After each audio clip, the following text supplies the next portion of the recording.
Good morning and welcome to the Mike Graham Show. It is Wednesday, the 21st of January. We are here, ladies and gentlemen. There is no World War III. You'll be glad to know that if you've woken up wondering whether or not there's a big mushroom cloud outside, or whether or not it's just snowing, whether or not it's just raining, whether or not it's just Keir Starmer flying overhead, heading to Davos, you will know that here we are and there is nothing to fear because we are here and we are going to be talking you through all of the great things that are going to be happening over the next 2 hours, because the Mike Graham Show is live every single morning from 7 a.m. to 9 a.m. The papers are chock full of all sorts of stories. I've been telling you for the last couple of days, Donald Trump is not going to invade Greenland, OK? 1.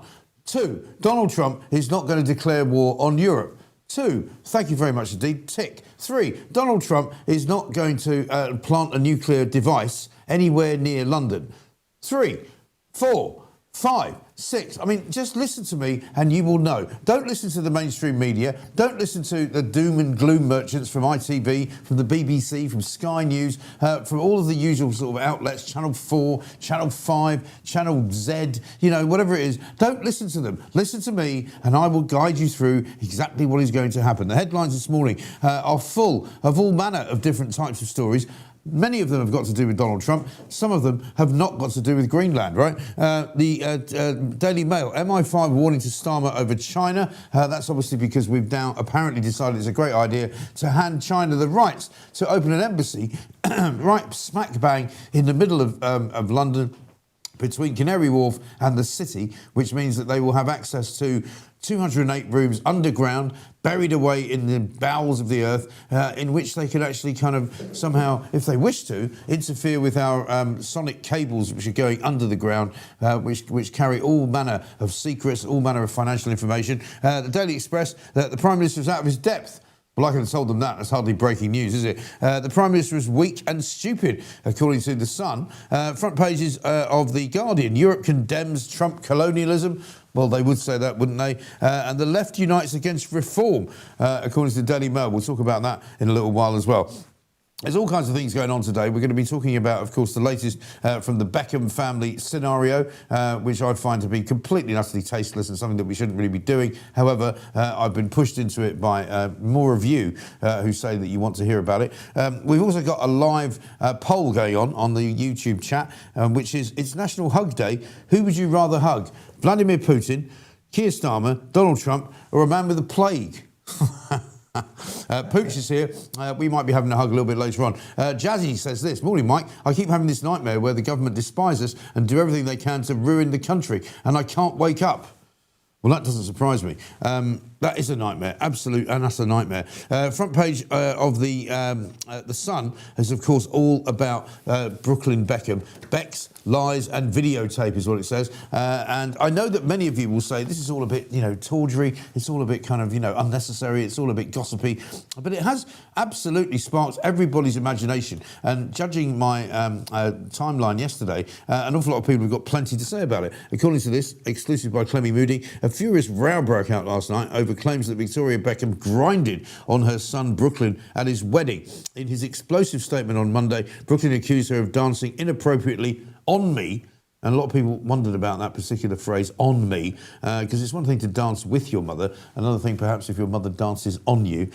He said yesterday the 26-year-old's camp said it involved the former Spice Girl grinding against him for the first dance in 2022. They claim he was left in tears while his wife, Nicola Peltz, was devastated with the events captured on videotape. Are these people serious? You have a wedding which is paid for by your parents, who are multi-millionaires. The wedding probably cost about 2 or 3, maybe 4 million quid. You sell the rights to the wedding to a magazine, which covers much of the cost. Your mother comes and dances with you, perhaps inappropriately, perhaps not. Nobody really cares. But are you really seriously telling me that your wife was devastated? People die of cancer. People die because they get hit in the road. People's dogs die. People's pets find themselves, with cancer. Are you seriously telling me, you absolutely dreadful people, that the best thing you can come up with is that your wife was devastated because of the way your mother-in-law danced with your newly found husband? Or are you in tears because your wife is devastated. Brooklyn Beckham, what an absolute and utter plank. I mean, I'm struggling not to swear at this point, you know, because it really is quite remarkable. Henry Bolton is going to join us. He's going to tell us about what he's found in the papers that he wants to talk about. We've got a super chat from Simon. Thank you very much indeed. Simon sends us a super chat every single morning. You can do the same, and it is absolutely brilliant. This one, a super chat from Liam. He says, morning, Mike. Well done. Trump having a go at Starmer, and what is Starmer playing at? Ignoring MI5's advice regarding the Chinese embassy. Well, it does make you wonder, doesn't it? We've got lots of clips to play you as well, which we will play you very shortly. I don't know if you watched it last night, but basically Donald Trump last night came out and gave one of his, you know, remarkably long and actually quite boring press conferences where he just literally stood in the White House press briefing room and talked for about an hour and a half. And a lot of people were like, crikey, when's he going to finish? But should we do a bit of that? Let's have a look at Donald Trump talking yesterday about Somalians.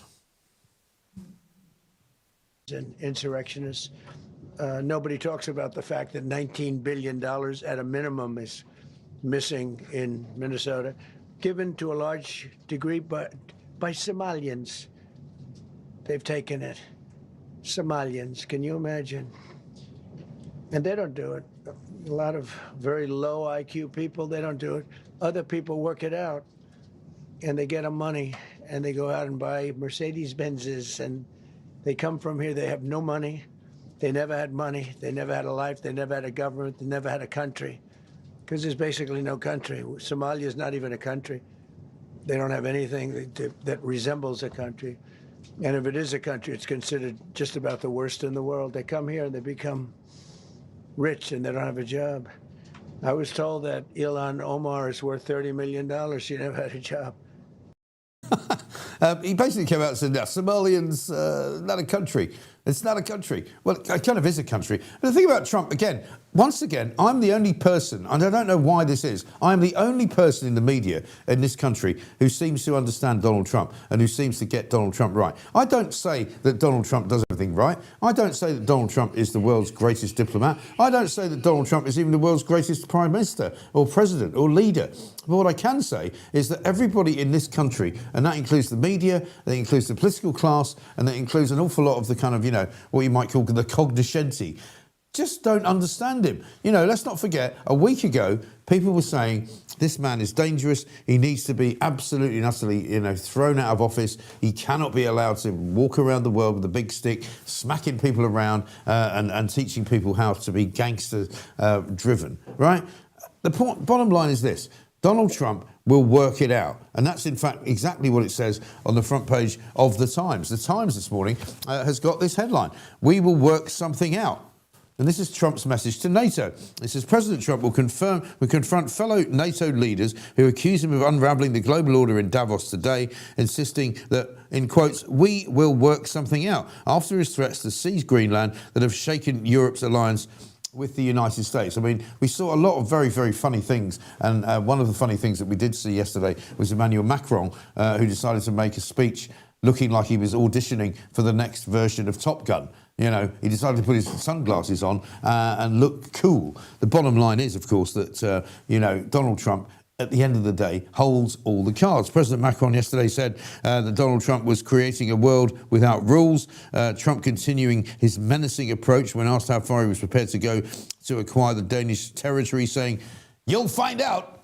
And of course, again, this is all in the parlance of the Times newspaper. The Times newspaper is now so left-wing that it's painful to read. I don't know what's happened to the Times. I know the editor of the Times, Tony Gallagher, who's a very good guy. He's very solid, very right-wing. Used to edit the Daily Telegraph, used to edit the Sun.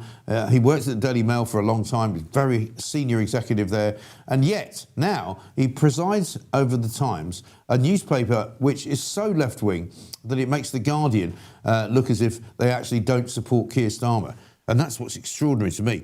Earlier, Donald Trump took a swipe at NATO, saying, whether you like it or not, it's only as good as we are. When he was asked, however, whether he was prepared to sacrifice NATO for Greenland, Donald Trump indicated that he was coming to Switzerland to talk about a deal. I think something's going to happen that's going to be very, very good for everybody, says Trump. I think we will work something out where NATO is going to be very happy and where we're going to be very happy. Now, that is Trumpian speak for exactly how he deals with the world in terms of diplomacy. You know, Donald Trump is not somebody who cares what the Times thinks. He's not somebody who cares what CNN thinks. He's not somebody who cares what the New York Times thinks. And the reason that he is successful as a leader and the reason that he works as a leader is because he knows exactly which buttons to push and he knows exactly what the reaction to pushing those buttons is going to be. And I find it extraordinary that we in this country and the mainstream media in this country and the people who are sort of supposedly analysts and politicians in this country, I mean, you just think to yourself, what on earth is going wrong? Why am I the only person that knows that Donald Trump is messing about? How am I the only person that knows that Donald Trump will eventually get what he wants purely and simply because he's very good at getting the deal done? How is it possible that so many people in this country, clever people who work for the BBC, who work for ITV, who work in the political sphere of this country, how is it that they get it all so bleeding wrong and I don't? I'm not sure. But I'd like to say, I think it's because they actually hate Donald Trump with a passion, because they're all liberal elitists. They can't stand the fact that he works for the working man. They can't stand the fact that he speaks plainly, that he's not a politician. And he can't stand the fact, you can't stand the fact, if you are a sort of liberal member of the elite in this country, that Donald Trump actually does what it says on the tin. And that is that he protects America, he protects Western values, and he actually protects the world in which we live. And thank Christ that he does, because you know what? If it wasn't for Donald Trump, where on earth would we be? Let's talk to Henry Bolton, who is, of course, a man who knows a thing or two about protecting the nation, knows a thing or two about protecting the borders of the nation. He's going to be looking at some of the stories in the papers with us this morning. We were hoping to get him into the studio, but he lives too far away, I'm afraid. But Henry, welcome to the new Mike Graham Show. Thank you very much indeed for joining us, and a very good morning to you. Welcome to Wednesday, the 21st of January.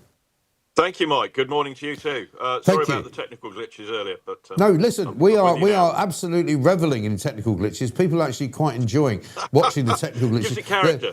Well, it gives us character, and they're referring to this station now and this channel as a sort of pirate radio on TV that they used to love in the 1970s, where you sort of go under the blankets at night at age 16 or 17 and listen to some things that you weren't supposedly allowed to listen to, because the daily sort of, you know, mind-numbing bullshit that comes from the mainstream media is now so ridiculous that, you know, 3 days ago we were having World War III with Donald Trump. Now we've got the front page of the Times saying we'll work something out when he gets to Davos. What's been your take on the last few days? Well, I'm partly in agreement with you, Mike. The problem is that you can't have stability in a military sense or an economic sense or a diplomatic sense if you've got somebody of the stature of Donald Trump as president of the United States, the world's largest economy and world's largest military, all over the place. And to be honest, he has been. He's admitted himself that he wasn't fully briefed on some of the situation regarding Greenland, for example, when the 36 military personnel from various EU countries, including one from our own, went to Greenland. He then later claimed that he had been badly briefed and did not understand or he'd misunderstood what they were actually doing there. So there are those sort of problems. Now, whether those are due to bad briefing in the White House or whether he wakes up one morning in a bad mood or a good mood, it's very difficult to tell. And that really, I think, contributes to the uncertainty and all of the emotional insecurity, if you like, of the EU member states, because they just don't know what he's going to do next. And you could say, well, that's impressive, that's good, that's mastery of the diplomatic scene. It gives them the initiative, but it's very difficult for anybody to orientate themselves to it when it keeps changing. Yes. I get that, but wouldn't it be more sensible for the European Union then to actually have a position which they can defend and which they can stand over? I mean, you've been involved in border security for probably most of your working life. You've been involved in diplomacy for most of your working life. Surely the strength of anybody's position is based upon how definitive that position is. And the problem is the European Union doesn't appear to have a position, because in between, whether it's Giorgia Meloni, whether it's Emmanuel Macron, whether it's Keir Starmer, they've all got a different kind of view of the American president, and they've all got a different view of an individual rather than a view of the actual country that they're dealing with. And it seems to me that because they're such amateurs, they don't understand how to control Donald Trump. They think it's all about, kind of corralling him or keeping in with him or making sure that he doesn't get upset with them, when instead what they should be doing, it seems to me, is saying to Donald Trump, look, this is our position,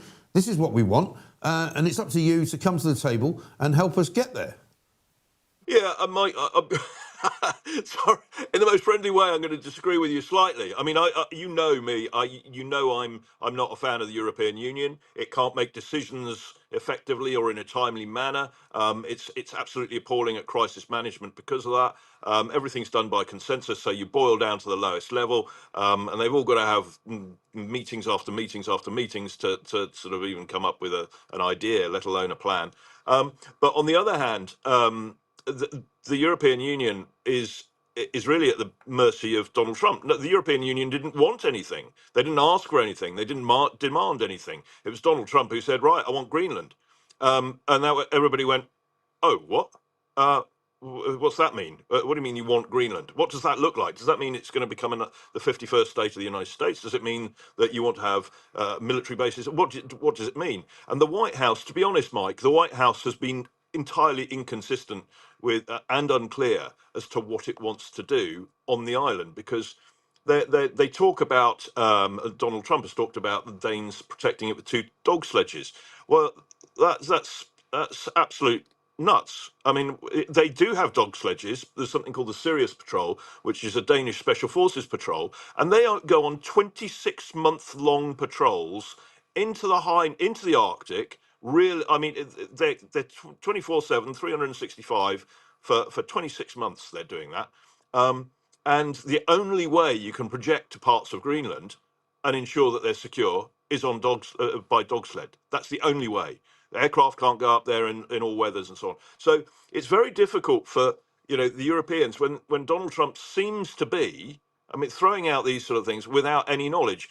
The place is infested with Chinese warships. The last Chinese warship in Greenlandic waters was over 10 years ago. And so it's very difficult to grapple with that. So whilst you're right, and I think Donald Trump is sending shockwaves throughout Europe, rightly so, and, good kick up the backside to sort themselves out in a whole range of issues, which is very welcome.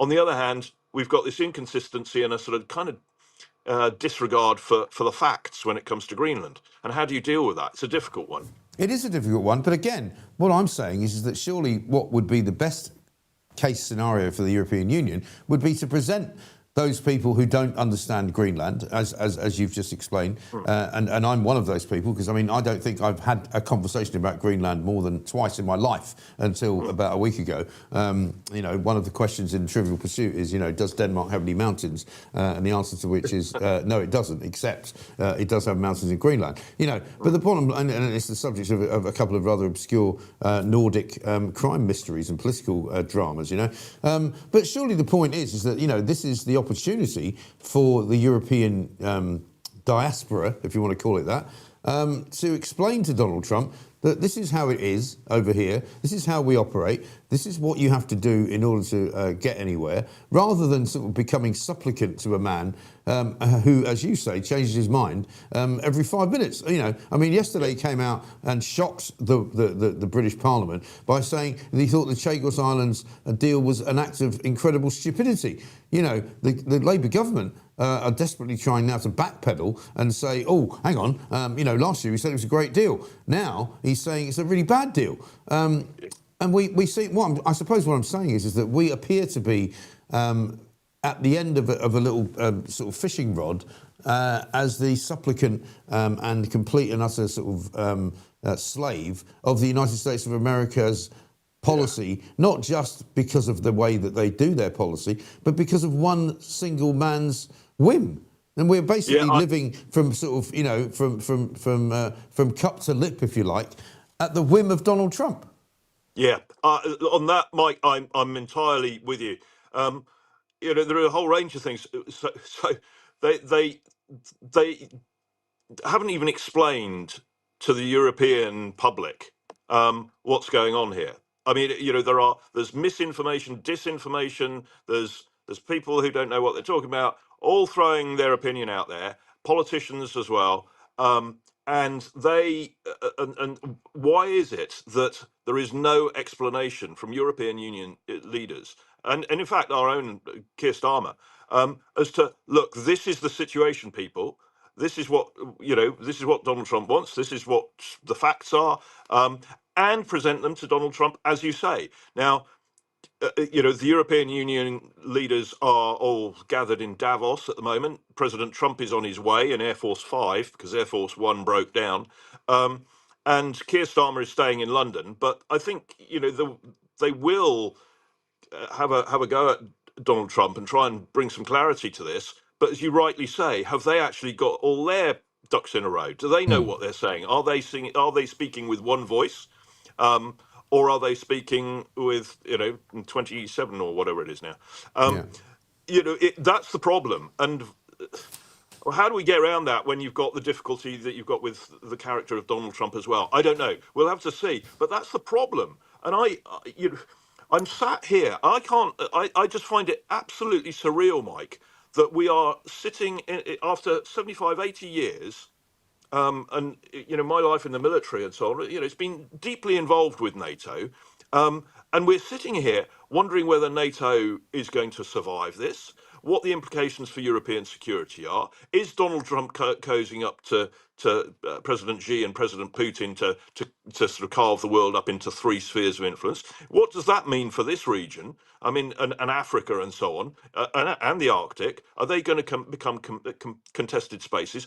What's Donald Trump's end game here? What is it he wants to achieve in that respect? Now, the Europeans can't, they can they can tell him what they'd like to see, but I think they've already done that. They want to retain the rules-based system that they believe has kept us secure for pretty much for the last 75, 80 years.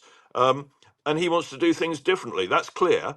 But because we've all settled into the status quo as was for so long, nobody really knows how to sort of design the future.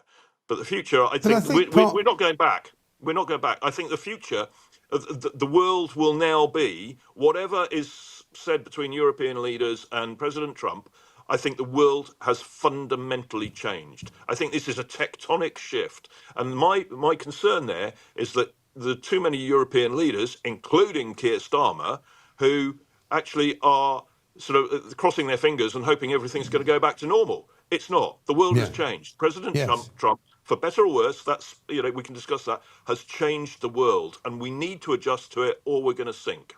But I think he's changed the world for the better. And I would argue with you that what he's doing is a good thing, because at the end of the day, we watched him yesterday at his press conference, and it was a rather long and drawn out one where he spoke for over an hour, I think about an hour and a half at some points before people sort of suddenly started moving away from it. But he talks about the danger of immigration, mass immigration, and I think you, Henry, as an expert in that area, would agree with me that mass immigration has ruined Western Europe, has completely and utterly collapsed most of the Western European economies, has completely and utterly overburdened each country from France to Italy to Spain to Denmark to Greece, completely and utterly swamped by people now coming from the African sub-Saharan continent, by people coming from North Africa, by people coming from Afghanistan, by people coming from India, Pakistan, and all of that. We are in a terrible place right now. And one of the things that Donald Trump says is that we are in a terrible place because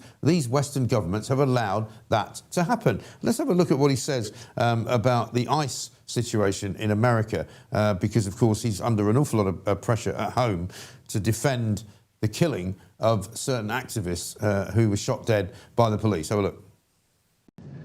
People, vicious, many of them murderers. These are all out of Minnesota, just Minnesota. I say, why don't you talk about that more? Because people don't know. Do you want to live with these people? International murder. These are people that are living, they're apprehended and either put in jails in their country from where they came, and the countries respect us, and so they actually put them there. In the old days, they didn't respect our country. Biden wouldn't do this because he let them all in. You know, if you didn't have open border policies of Biden, none of this, all of the things that all of the time that we spend talking about Minnesota and everything else, most of them are coming from out of the country. And it's been caused by a previous administration. Look at this, one after one. Boy, these are rough characters. These are all criminal, illegal aliens that, in many cases, they're murderers, they're drug lords, drug dealers, they're the mentally insane. There's some of them who are brutal killers, they're mentally insane. They're killers, but they're insane. These are just in Minnesota and California. It's worse. In other states, it's worse. No, Minnesota, the crime is incredible. The financial crimes are incredible.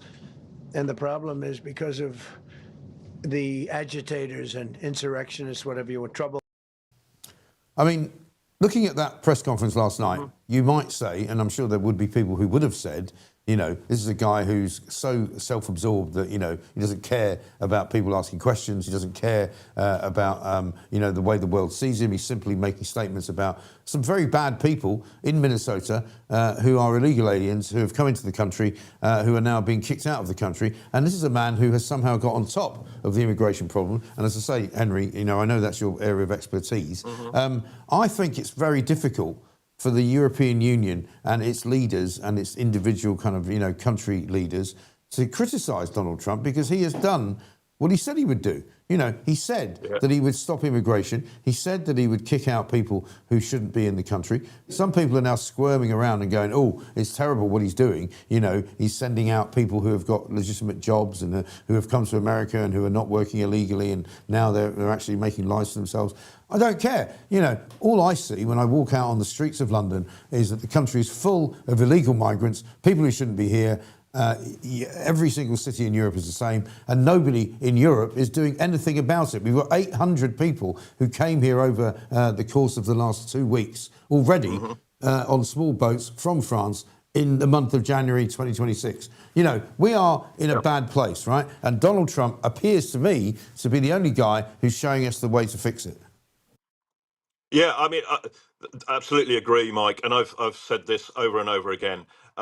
You know, we've had 182,000 people come across the English Channel to the UK illegally. 182,000. That's a mind-boggling number. And many of them have gone on then to commit crimes, violent crimes, murder, rape. Many have been involved in terrorism, in directly or indirectly. We have made the United Kingdom less safe, the people of the United Kingdom less safe. We've imposed, by allowing that to happen, we've imposed a huge burden on the housing market, on policing, on public utilities, and not least have we opened the door to a what I've called cultural displacement, where you have people who do not have no intention to integrate into the United Kingdom, to accept our laws, our traditions, our customs, our social norms, and they just come over here to do their own thing. And we've allowed it to happen. And all that has done is erode the cohesion of Britain, the British society, undermine our economy, and weaken our security. And that's an outrage. That I've called it in the past. The rate of illegal immigration as well as legal migration as the biggest political scandal in Britain in the 21st century, and I think that will stand. But Donald Trump, absolutely, he said he would deal with this. He has dealt with it. It actually looks, depending on the figures you look at, but it actually looks as though now the United States is in minus in terms of net migration. So they're not sort of there. It's not zero. It's dipped below that. There are people leaving the United States at such a rate, going back to South America and so on, that the US sort of population is actually falling in that regard. he's done what he said he would do, and he's got a very, very clear message for the Europeans that if you don't get your act together, then not only are you going to lose your own nations, but you're going to lose us as friends, Yeah. because we will not deal with countries that have kowtowed to Islamism and so on. He's absolutely right. And with the other thing, Mike, is that he's trying to get on top of something that's happened in the United States and that is happening here, possibly even to a greater extent, which is political sectarianism. And here, I mean, just to disappear down that rabbit hole for a moment, we have, through our democratic processes, in certain towns where we've got concentrations of people from different cultures, Yeah. who they have got elected. They have now a majority in the local authorities, and they are now pursuing policies that are not democratic. They are based on religious practices, religious law, and so on. Now, so they're making decisions not for the community, but they're making decisions for their community, and those are intrinsically against our values. So he's right, absolutely, and you're right to say he's right. The European Union and the United Kingdom have not woken up to this. And I absolutely, we left the European Union partly to get a grip of this. The Conservative government failed to do so. And, I'll be bluntly honest, Mike, I see no party at the moment, and I include Reform, that have a plan to make this happen. None. And I know I'm going to get slated for that, but I do not care. Honestly, I don't care which political party stops the illegal immigration, which country starts to protect the British people, which party starts to protect the British people. I don't care what colour they are, what rosette they wear, but I don't see one that's got the plan to do it. Lots, a PowerPoint with we've got a 4-point plan or something doesn't cut it. You can't deploy the Navy and redesign border force and everything else on 4 points. There's resources, there's timescales. People have got to have tasks. How do you bring the various pieces of government together? We've got a problem, Mike, in this country that we might have leadership that says we'll do this, we'll do that, we'll do the other, but we have not got leadership that knows how to translate that intent into if you like, operational effect on the ground. Yeah. But that seems to be the problem in all aspects of the world in which Keir Starmer inhabits, because Henry, great to see you here and brilliant that you've joined us so early in the morning. And I'm sorry we can't get you into the office in the studio in person. But let's also look around at the papers this morning, which are covered with all sorts of stories, many of them involving Brooklyn Beckham, which I'm not going to ask you about, you'll be pleased to know, but many of which are involved in the ridiculous notion that the Labour government have now given permission for the Chinese embassy to be built inside of the City of London, within the boundaries of the city, in what you would regard as the financial district of Lloyd's of London, the Threadneedle Street, the Bank of England, all of that, on one side of Tower Bridge, and on the other side of Tower Bridge, inside of Tower Hamlets, in a council which you've just described as run by people who are not from our culture and absolutely and utterly inhabited by people who are not from our culture. I know Tower Hamlets very well. I drive through it quite regularly, and quite frankly, you would think you were driving through Mogadishu or bloody, not even Dubai, which has got more white people in it than Tower Hamlets has. But two headlines, one in the Daily Mail, MI5 warning to kowtow Keir. Keir Starmer faced fury last night after spy chiefs warned of the risks posed by China's new mega embassy in London. The Times goes with MI5 will move sensitive cables away from Chinese embassy spies. Security services very concerned about this. I mean, you've been involved in this kind of decision making over the course of time. You've been involved in border security, in sort of internal security matters. How on earth can this government justify the giving of permission to a foreign entity to create a building which will have 208 subterranean rooms, which will have the ability to spy on us effectively? How is it possible that we have given them permission to do this? I have no idea, Mike. The security services have been, I think, browbeaten by the government over this. They're not content. what they've said is that they cannot mitigate all of the risks associated with this embassy, but they are content that all of those risks that could be mitigated will be mitigated. So, in other words, there's still a bloody great risk. Um, the government is kidding itself that this is all right because actually it's easier to manage because at the moment the Chinese have got diplomatic properties all around the UK, in most of the big cities. That's not, people don't know that, but that's the reality. And those are going to be consolidated into this one building. So the government is telling itself, well, that's okay then. It, it beggars belief, and I think it's also no coincidence that he announced this on the same day that the Chagos situation, or the Chagos bill, was being discussed in the House of Commons yesterday. So I this is being I'm 99.9% convinced, Mike, that this is being driven by a motive that the British government is not prepared to tell the British people about. And that it can only be strong arming by the Chinese government. And why are we putting up with that? It's back to what we were saying earlier. Donald Trump would tell them to where to go, where to get off, and we say, "Oh yeah, but hang on a minute. We rely on China for all the batteries to enable net zero and our EVs and all the rest of it. So we need the Chinese. We can't upset the Chinese." This is a government that goes round refusing, absolutely point blank refusing to say no to anyone, whether it's an illegal migrant or whether it's Donald Trump or whether it's the Chinese. They're incapable of saying no to anyone apart from the British people. And I have a problem with that.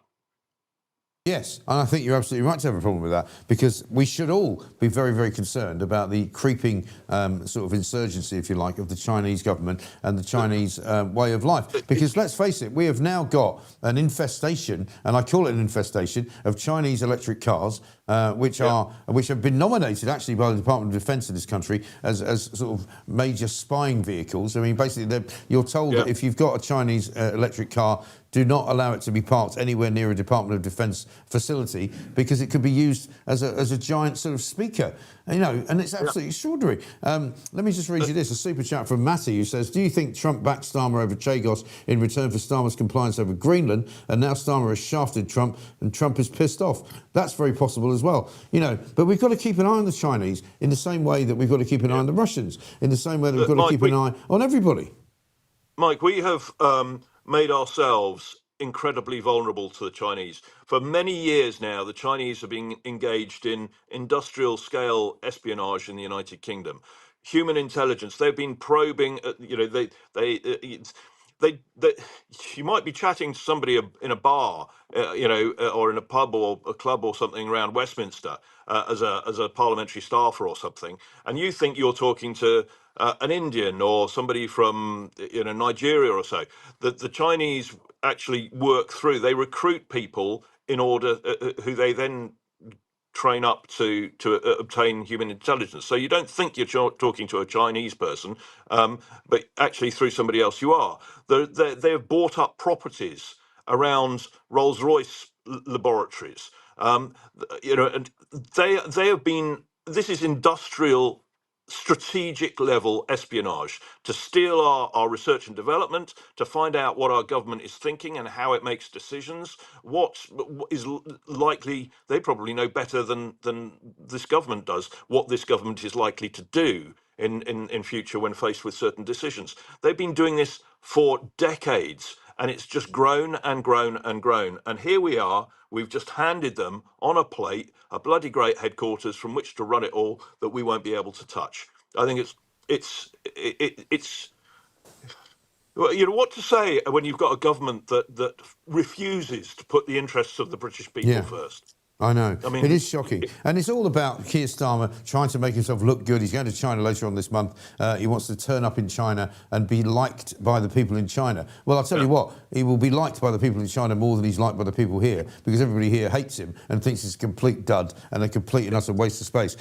Listen, Henry, great to see you. A couple of things to quickly mention to you before we disappear, and that is not related to politics. I'm going to appeal to your softer and more human nature. couple of things. A story in the Sun today, page 13. Adele is someone like you. They've done a list of the best-selling female albums of all time. Now, I know that this might come as a bit of a left-field question, but I'm going to ask you for your best and favourite female album of all time. Here's what they've got. They've got number 10, True Blue by Madonna, 9, Like a Virgin, Madonna, 1989 by Taylor Swift, Jagged Little Pill, Alanis Morissette, Falling Into You, Celine Dion, Her Fame by Lady Gaga, Let's Talk About Love, Celine Dion, Come On Over, Shania Twain, The Bodyguard, Whitney Houston, and number 1 best-selling female album of all time, 21 by Adele. I'm going to give you some help here. I'm going to say my favourite album by a female singer of all time is Blue by Joni Mitchell. What do you reckon? Right, Mike. Can I just give you the name of the singer? My favourite female singer is Ella Fitzgerald. Okay. It's brilliant. Brilliant. Yeah, but that's showing my age a little bit. Yeah, she's absolute legend. And, the other final... and all of these other people that you just mentioned, you know, they all, you know, all of their style and everything else, it all originates from Ella Fitzgerald. Great woman. Yeah, brilliant. And one final thing, apparently today is National Hug Day, right? So you'll be pleased to know that we're not in the same room together, so I don't have to give you a man hug. But if there's anyone that you would like to hug, tell us now. Oh, no, I'm not telling you who I'd like to hug. No. Brilliant stuff. Get into a lot of trouble. Yeah. But did you know, just go, in Denmark, there's something they call it hygge. And hygge, which is where the original thing of hug comes from. Is that right? Yeah, yeah. Hygge is a sort of Danish. It's difficult to define, but you know, it's raining and it's cold outside. You get home, the fire. You know, you've got a log fire going, a nice mug of tea or a nice whiskey or something, and it's warm and you're cozy and all that. That's hygge, and hygge is about being comfortable. It's just sort of cozy, comfortable, warm, secure, and it's all about, you know, the hug comes from that. So right, okay. Yeah. Well, that's a great piece of information. Hygge is a good one. Henry Bolton, as ever, brilliant to talk to you. Thank you so much indeed. We'll see you in thanks for having town. me on, Mike. Not at all. Listen, we'll hopefully see you in town at some point as well. Henry Bolton there telling us what is in the papers this morning and giving us some really interesting information, by the way. Hygge is what it is. It's not just National Hug Day, it's hygge. We have actually got a poll going on out there for your delectation today, and that is to determine exactly who you would give a hygge to. And it's Keir Starmer, it's Vladimir Putin, it's Donald Trump, and it's a man with the plague. I think you'd probably rather hug a man with the plague than you would hug Keir Starmer. And so it goes. 17% of you would rather hug a man with the plague than Keir Starmer, who would only get 2% of you. Donald Trump wins at the moment. 75% of you would like to hug Donald Trump on this National Hugging Day. Hygge. Hygge.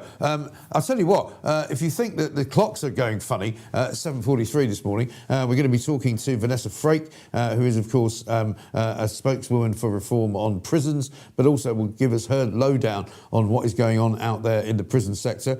But let's have a look at what the Danish people are actually saying about Donald Trump, because we've got an MEP who was speaking out yesterday in the European Parliament about what he thought of Donald Trump, the President of the United States of America.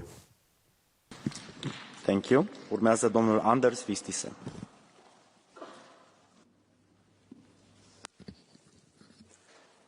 Let me put this in words you might understand. Mr. President, fuck off. Det var næsten sådan ordene lød, da jeg for et år siden stod på den selv samme talerstol og sagde meget klart, at hvis Trump... I'm sorry, colleague, this is against our rules. As much as you might feel, or the room might feel in this, we have clear rules about cuss words, language that is inappropriate in this room. I'm sorry to interrupt you, but it is unacceptable, even if you might have strong political feelings about this.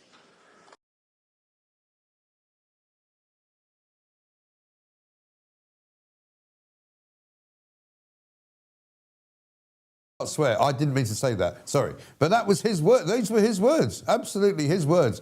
And by the way, if you heard me playing some laughter track there, it's because if you weren't here yesterday, Pooch has outdone himself yet again by inventing a whole new series of gizmos that we've got here. Now, we didn't do this one yesterday, so I feel like we should do it today. And what he's managed to do is give me what's called a sound pad, right? And I'm going to take a picture of it and put it out on Twitter to show you what it looks like. But it's this thing over here, right? As you can see, my finger, hovering over the multicoloured buttons. And one of the things that's brilliant about what Pooch has done is he's given me the ability to press a button which will create a laughter track. He's given me a button that will create Rachel Reeves speaking. He's given me one that will give you Brian Cox. Look at the sky. How about this one? You have a listen. It's quite important to realise that Mike Graham's show is part of the alchemy of the universe. There's Brian Cox. He's also given me some applause. So if you do anything that is worthy of applause, there you go. Right? This is fantastic, isn't it? Pooch is literally a genius, right? There were lots of you giving praise to him yesterday because because on Monday we had some terrible gremlins which were afflicting the show, and he managed to get them all sorted out. This super chat from Liam. Mike, could I ask what's the front page framed? Also loving the champagne fridge. A couple of people have said to me, what's that dark thing on the wall behind you? And I can't even see what they're talking about. Over here is the wine fridge, right? At the moment, there's no wine in there, but there's beer in there, which we're going to maybe attack at some point in the near future. Even under my new rules, it's quite difficult to convince myself that I should be getting absolutely pissed at 9 o'clock in the morning, which I'm not going to do. The page that you can see there was a page that was done up for me by Katie Perrier, who is, of course, the former advisor to the government, former advisor to Theresa May when she was Prime Minister. And when she used to work with me, she got a Sun front page done up because the Green Party and the vegans had started attacking me. So it's just a spoof front page, if you like. But here's what I want to play you, because we didn't do it yesterday, and this is my new toy, and I make no apologies for having fun with it, because it is absolutely brilliant, right? Now this, if you might remember it, is David Lammy. I've actually got a button that can produce David Lammy. Isn't that brilliant? I mean, have a listen to this. For transferring measured amounts of liquids.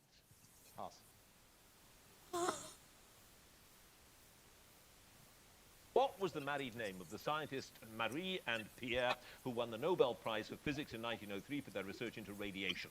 Antoinette. Curie. James Gandolfini played a mafia boss called Tony in which American television series? Godfather. The Sopranos, which variety of English cheese traditionally accompanies port? Leicester. Stilton, who acceded to the English throne at the age of 9 on the death of his father Henry VIII in 1547? Henry VII. Edward VI. In chemistry, what French word is used for a tube for transferring measured amounts of liquids? Pass. I mean, he couldn't get it more wrong if he was an idiot. If he was literally an idiot savant, or Rain Man or somebody, at least he'd know how to count matches when they fell out of a matchbox. David Lammy, the world's stupidest ever minister, currently now Justice Minister, and we're going to be talking about justice coming up very shortly with Vanessa Frake, who is, of course, our favourite prison governor, former prison governor, who knows a thing or two about keeping people, locked up. We want to hear from all of you, of course. I'll always love Hayley Williams, says Morriman. And on the subject of favourite albums and favourite singers, Billie Holiday says Ornamental Owl. Sinead O'Connor says Capricorn, that's Kazza. Capricorn Moon says Annie Lennox. Tina Turner says Steve. I mean, loads of you. Susie Sue says Armando. Alison Moyet says Chris. Belladonna, Stevie Nicks says Gwen. Elvis. Susie Quattro says Tama. John says Joni is the Queen. Yes, Joni Mitchell. My favourite female singer, Tina Turner, says Lord Viking. So many of you getting involved. We should all hug Sydney Sweeney this morning, says John. Yeah, all right, take it easy, mate. It's a bit early for that sort of talk. But apparently a friend of mine told me he went to see a movie with his girlfriend. And I said, which one was it? He said, I don't know, but Sydney Sweeney was in it. And I was like, great, well played. I think it's something to do with, it's not single white female, but it's something like that. That's going on. Debbie Harry, says Les. What about that? Amy Winehouse, Back to Black, says Canastria. That's a great album, by the way. And it's lovely to have so many of you getting involved. A big hug to you and Pooch, says Hobo Star. And I live in Denmark, says Dawny. A hoog is cosy, candles, throwing a log fire. It's a lot more than a hug, is it? Crikey. That's a bit early for that sort of talk, but never mind. The Mike Graham Show, we're ready for all of it. We're upstanding, fine upstanding people here, and ready for anything. So if you want to come at me with some coal fires and some wood and some,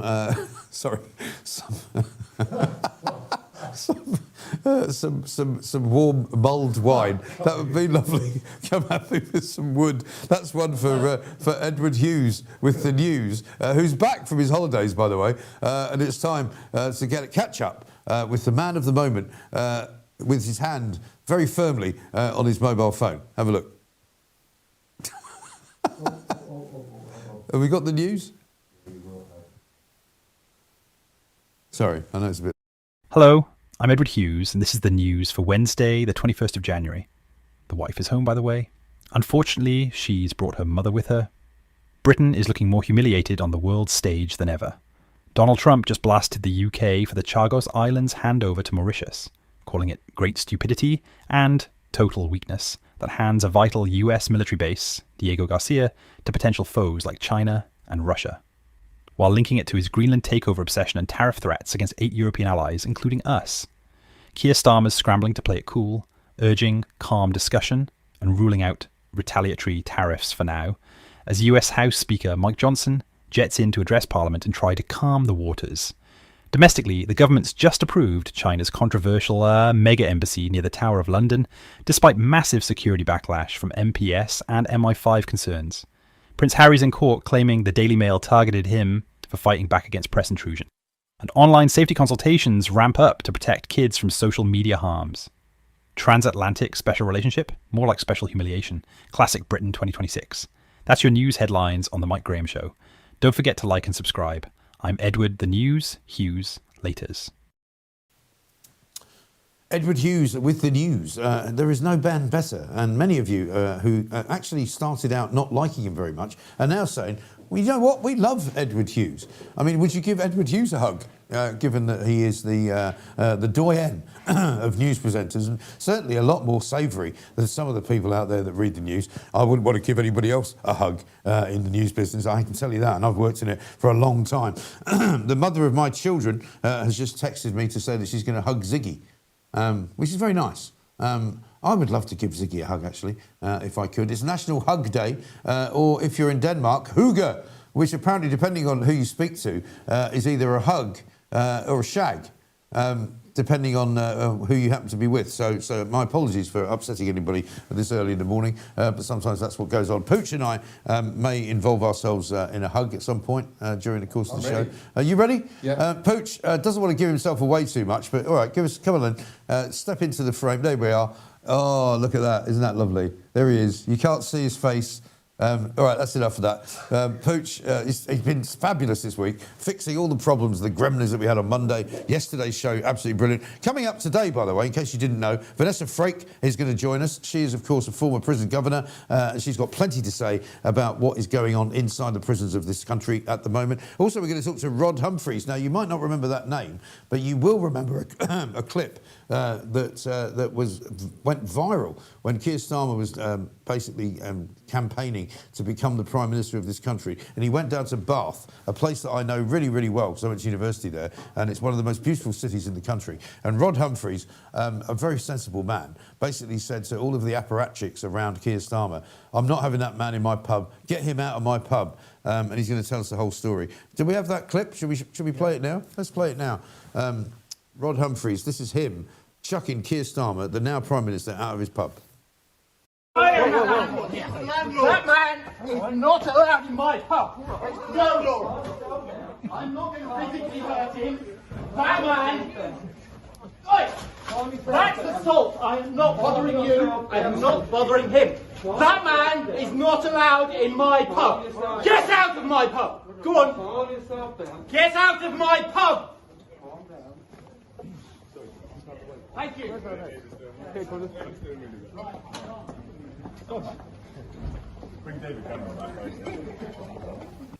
I mean, one of the great clips of 2023, probably, I would say. Anyway, we'll be talking to Rod coming up a little bit later on in the show. Also, Sarah Pochin, MP from Reform, is going to be joining us right here in the studio on the Mike Graham Show. We'll get from her view on not only the cancellation of all the elections, which is going on, of course, in May of this year, but also she's got lots to say about teenage phone use and banning the teenagers from getting access to social media. Lots and lots of you got many, many great things to say. We're asking you for your favourite female album, as well as we're going to be talking later about movies, because apparently there's a story in The Sun this morning that says people are moaning that movies are just too long, which of course they are. I mean, any movie that's longer than about an hour and a half, an hour and 45 minutes is just too long. John says, have you noticed no Banksy murals since Pooch started on the MG show? I haven't noticed that, but we don't have any Banksy murals inside of the quadrangle here at all. You can see the clock behind me. It says it's about 5 to 8 coming up. Joe Hart says, love that Danish hoogie thing. I read a book about it. Yeah, well, you know, there seems to be different definitions of a hooge in Denmark, depending on who you talk to. Front pages as well, not just covered by, of course, all sorts of stories about the Prime Minister out of his depth in the new world, the dystopian future of the UK, that's international. We've got Macron taking aim at bully Trump. We'll be talking about Macron later on because we're going to make him our plank of the day. MI5 warning to kowtow Kier over the Chinese embassy. Still, loads and loads of stuff about the Beckhams as well. Becks, lies and videotape. A posh grinding claim sparks furious row. Wedding footage could prove who's right, it says on the front page of The Sun. I mean, I don't know about you, but no matter what you say, whether you're interested or not interested in the Beckham sort of furore that's going on, I say this to anyone who is siding particularly with Brooklyn Beckham: there is no way in hell that if you're a decent son and you're a decent member of the human race, that you have a go at your mother. I don't care what Posh Spice is meant to have done. I don't care whether David Beckham is a terrible father. I don't care about what it is that Brooklyn Beckham has got a beef with his parents about. But what he shouldn't have done is put it all out there in the open, no matter what has happened in the past. And so basically, I think Brooklyn Beckham is definitely the villain here, and his wife Nicola Peltz, who apparently was devastated because of the fact that her mother-in-law actually ended up dancing with her new husband on the night of their wedding. I mean, it's totally and utterly ridiculous. Victoria Beckham, David Beckham, wealthy beyond belief. They shouldn't have anything to complain about, and neither should this Brooklyn Beckham and his stupid, dopey, skeletal wife have anything to complain about either. Penny says this: get that pub guy on, Mike. We are getting him on. He's coming on a little bit later. Right now, though, we're going to talk to Vanessa Frake, also known as Vanessa Frake Harris, MBE, for her sins. Vanessa, very good morning to you. Welcome to the new Mike Graham Show. In all of our glory, we are no longer hindered by Ofcom, no longer worried about what we say about the real truth of the matter. How are you? I'm good, thanks, Mike, and thanks for having me on, and welcome back. I've missed you. Thank you very much indeed. Well, we've missed each other, I have to say. Sadly, though, I'd like to say that things have improved in the prison sector since we last spoke, but I'm afraid that's not going to be the case, is it? We seem to have sort of taken our eyes off it for a while, because obviously if you remember, the last time you and I used to speak quite a lot last summer, when prisoners were being released, it seemed like every other couple of weeks, and then they were being recalled. We were told that there was massive overcrowding, which I assume is still the case. We're now told that there's going to be, no jury trials, which I'm assuming is going to mean more people sent to prison by judges and magistrates without any sort of, reference to how many spaces there are. Give us a sort of an update on where we are in terms of the prison sector right now. Okay, so the prison service is still in crisis. We've got still overcrowding. We've still got staff shortages. HMP Milk Silk opened in March last year. It's designed for 1,500 prisoners, currently around 800. It's run by Mighty, who it's the first prison they've ever run, and they've run into several problems with violence, self-harm, and the Independent Monitoring Board has written a paper saying that they're very concerned about how things are going there. The sentencing review is due in March of this year, the David Gauke report. That's been driven by the number of people in prison. It's got a lot on it, and it's usually due to reducing unnecessary imprisonment, but still punishing serious crime, alleviate the pressure on prisons, and strengthen the community supervision and improve public confidence in sentencing. Well, we've yet to see how that is all going to pan out. My own thoughts is that a lot of pressure is going to go on to the probation service, which it has its own problems at the moment with shortages of staff. More emphasis will be on community-based sentencing, tagging. You've heard about, stopping people going to pubs, going to football matches, that sort of thing. So that's pretty much in a sort of bubble where we are.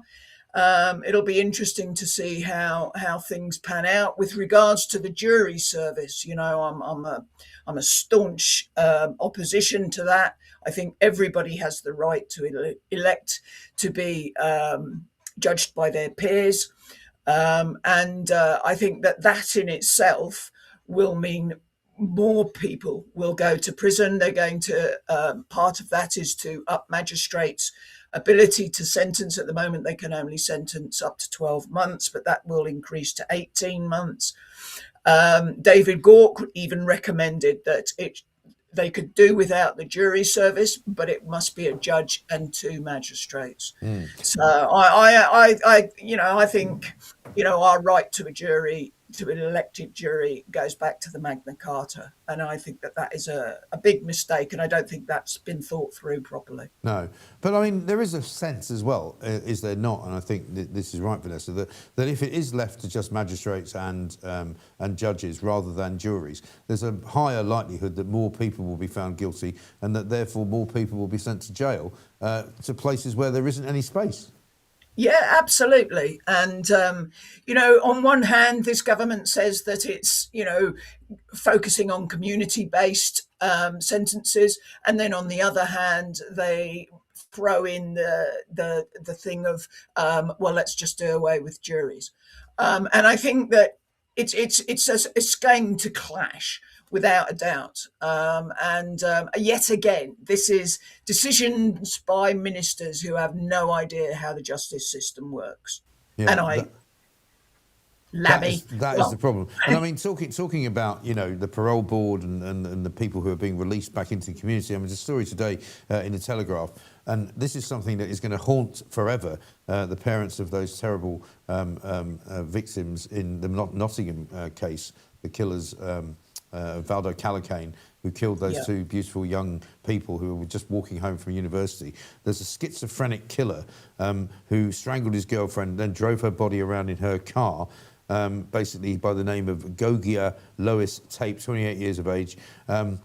Could be released from his secure psychiatric unit just months after he was sentenced for schizophrenia. He was convicted of manslaughter rather than murder after claiming diminished responsibility. This is one of the things that a lot of people worry about, that, if you are sentenced as somebody who has got mental problems, you're not sentenced as somebody who is actually, a killer. You're sentenced as a victim, if you like, of schizophrenia. They're now saying basically dangerous mental health patients treated by people in hospitals like Broadmoor are being released willy-nilly back into the community, and many of them then actually offend again and kill again. Yeah, and it's a worry. And usually what happens is that, I don't know this particular case, I'd be interested to know, but usually they are given a sentence, and once they are sentenced, they are assessed by a psychiatrist. And if that psychiatrist thinks that they can help them, they're sent to mental places like Broadmoor, Rampton, and Ashford and places like that. Once that they have stabilised them, they're usually sent back to prison to finish their prison sentence. So I can't understand under what section this guy was sent to Broadmoor for. You know, and the thing with schizophrenics is, you know, they're fine if they take their medication. But once they stop taking their medication, that's when problems occur. And, you know, we've seen several instances of innocent people minding their own business being murdered by schizophrenics who haven't been taking their meds. Yeah, absolutely right. I've got this. This is sometimes hard to put up with when you've got people who are so stupid that they literally should be locked up for being idiots, right? I've got this from somebody called Hugh. Mike Graham, demonising mental health. I'm not demonising mental health, you complete plank. What I'm saying is that somebody who is sent to jail for killing his partner, cutting her up, chucking her in the boot of his car, claiming that he's a schizophrenic, and is then being let out, even though he's a very dangerous individual, is not demonising mental health. That is, in fact, safeguarding or trying to safeguard the rest of the population from being murdered and stabbed to death, if that's all right with you. Vanessa, great to see you. A lot of people asking about the cat behind you on the sofa. Oh, that's Rigby.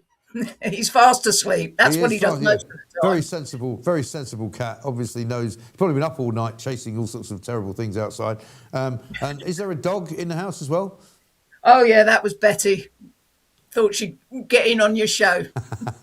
We love it. Brilliant stuff. Vanessa, thank you very much indeed. Vanessa there, Vanessa Frake, who is, of course, a former prison governor, a woman who knows a thing or two about the jail system, and who also says that if by any stretch of the imagination the government does not U-turn on the doing away with jury trials, more and more criminals will be sentenced to more and more time in jail for where there are no spaces. So we'll take your views on all of that as well. Absolutely extraordinary stuff. Coming up in the next hour, we've got Sarah Pochin joining us from Reform. We'll get her view on all sorts of stories this morning, including, of course, what she's been campaigning for, which is the opening up of the ballot box so that so many people, 4 million people, can actually vote in the coming local elections in May. She's been asking questions about that in Parliament. She's also got questions to ask about the banning orders on social media for people who are under the age of 16. Also, we'll be talking, I'm really looking forward to this, to the pub landlord who kicked Keir Starmer out of his pub. You might remember it. Get out of our pub. But before we go anywhere else, and before we talk to Edward Hughes about the news, we've got so much to do to catch up with because we're running slightly late because it's been such a great show. Let us have a bit of Heron time because we still haven't actually named our Heron, the one that looks after us on this show. Lots of people are telling me Heron Mirren is still the best choice. I quite like Richard the Bird, obviously, as does Pooch. And some of you have a very, very different view as well. So we'll maybe try and name the heron by the end of the week. We've had so many people sending in pictures of herons. Let's have a look at some of them. Pooch.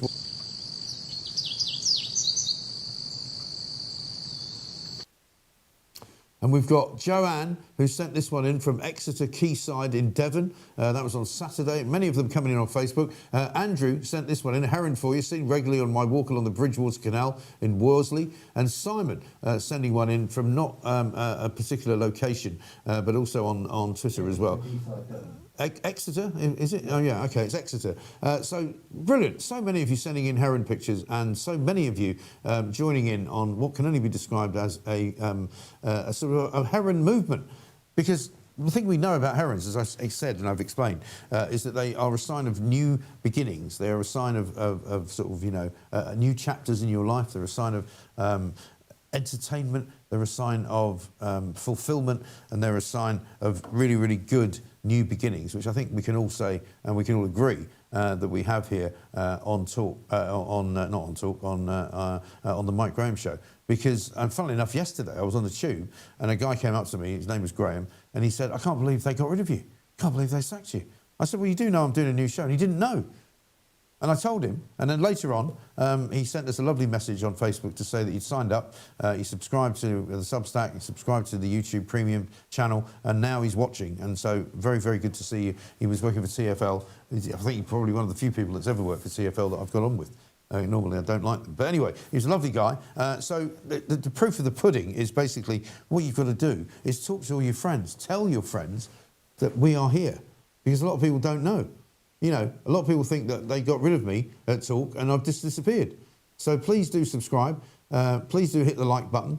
please do all of the things that we ask you to do in order to boost the numbers. We've got 125,000 people now. We're getting up to 4.4 million views on the channel. We hope to hit 5 million by this time next week. We're going to be doing loads and loads of voice notes coming up as well. Speakpipe.com is where you leave your voice notes. Speakpipe.com/voice notes. We'll play some of those. I'm actually going to have a button that I can press which will play it. And just before we hit the news, just remember this. Hang on.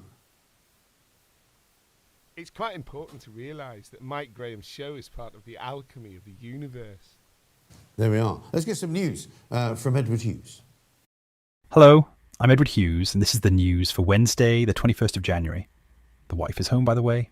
Unfortunately, she's brought her mother with her. Britain is looking more humiliated on the world stage than ever. Donald Trump just blasted the UK for the Chagos Islands handover to Mauritius, calling it great stupidity and total weakness that hands a vital US military base, Diego Garcia, to potential foes like China and Russia, while linking it to his Greenland takeover obsession and tariff threats against 8 European allies, including us. Keir Starmer's scrambling to play it cool, urging calm discussion and ruling out retaliatory tariffs for now, as US House Speaker Mike Johnson jets in to address Parliament and try to calm the waters.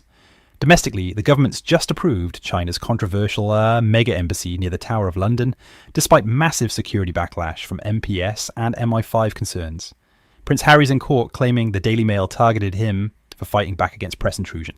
And online safety consultations ramp up to protect kids from social media harms.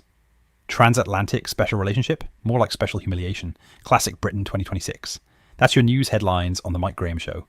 Don't forget to like and subscribe. I'm Edward the News Hughes. Laters. Edward the News Hughes. No, you're not. You're Edward Hughes with the news. You know, don't start giving yourself a title, matey. Otherwise, we'll have to get rid of you. Edward Hughes with the news. That's your title. You're not Edward the News Hughes, OK?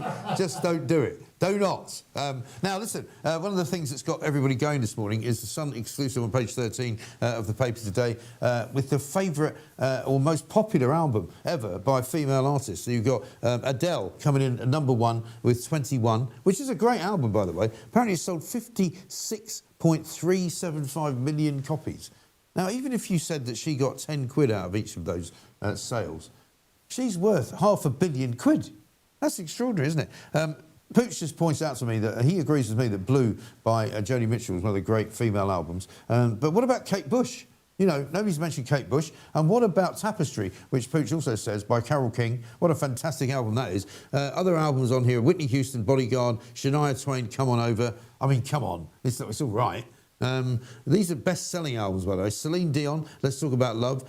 Fame, Monster, Lady Gaga, Falling Into You, Celine Dion. Jagged Little Pill, Alanis Morissette, I do like that. Taylor Swift, 1989. What about Taylor Swift's last one, The Dead Poets? Is it Dead Poets Society or the Something Poets scenario? What about Like a Virgin, Madonna, True Blue by Madonna? I mean, again, Madonna, a fantastically talented woman. But yeah, I think Taylor Swift should probably be in there slightly more prominently than she seems to be. And many of you have got suggestions for female singers, female stars. A couple of you have said Susie Quattro. Carole King, legendary, says Vacation. Kate Bush, says Gareth, yes. Ella Fitzgerald sings Cole Porter, double album, says Barry. Tina Turnips, Kate Bush, amazing. Lots of you coming in for Kate Bush. And one here from Karen Carpenter fan, Carp and Crap. Taylor Swift, says Penny for Your Thoughts. Tori Amos, Little Earthquake, Sublime, says M Wing. And Toya Wilcox. I interviewed Toya Wilcox. She's a tiny woman, even smaller than Sadiq Khan, which is hard to do. Also this, I love it when Pooch laughs in the background, says David. Taylor is a dude. This one from Jane O'Connor. Jackie McShee, a Pentangle, Maddie Pryor, Steely Span. Yeah, Grace Slick, says John. Blimey. Anything from Karen Carpenter. Sam Smith. Yeah, he's a bloke, isn't he? Annie Lennox, says Vic. Human League, says Penny for Your Thoughts. Loads of you are saying Kate Bush, Alison Moyet, Dolly Parton, Taylor Swift, Dark Side of the Moon, Pink Floyd, Enya, says White Swan, Shepherd Moon. What about Etta James? Yeah, not bad. Nina Simone, says Scylla.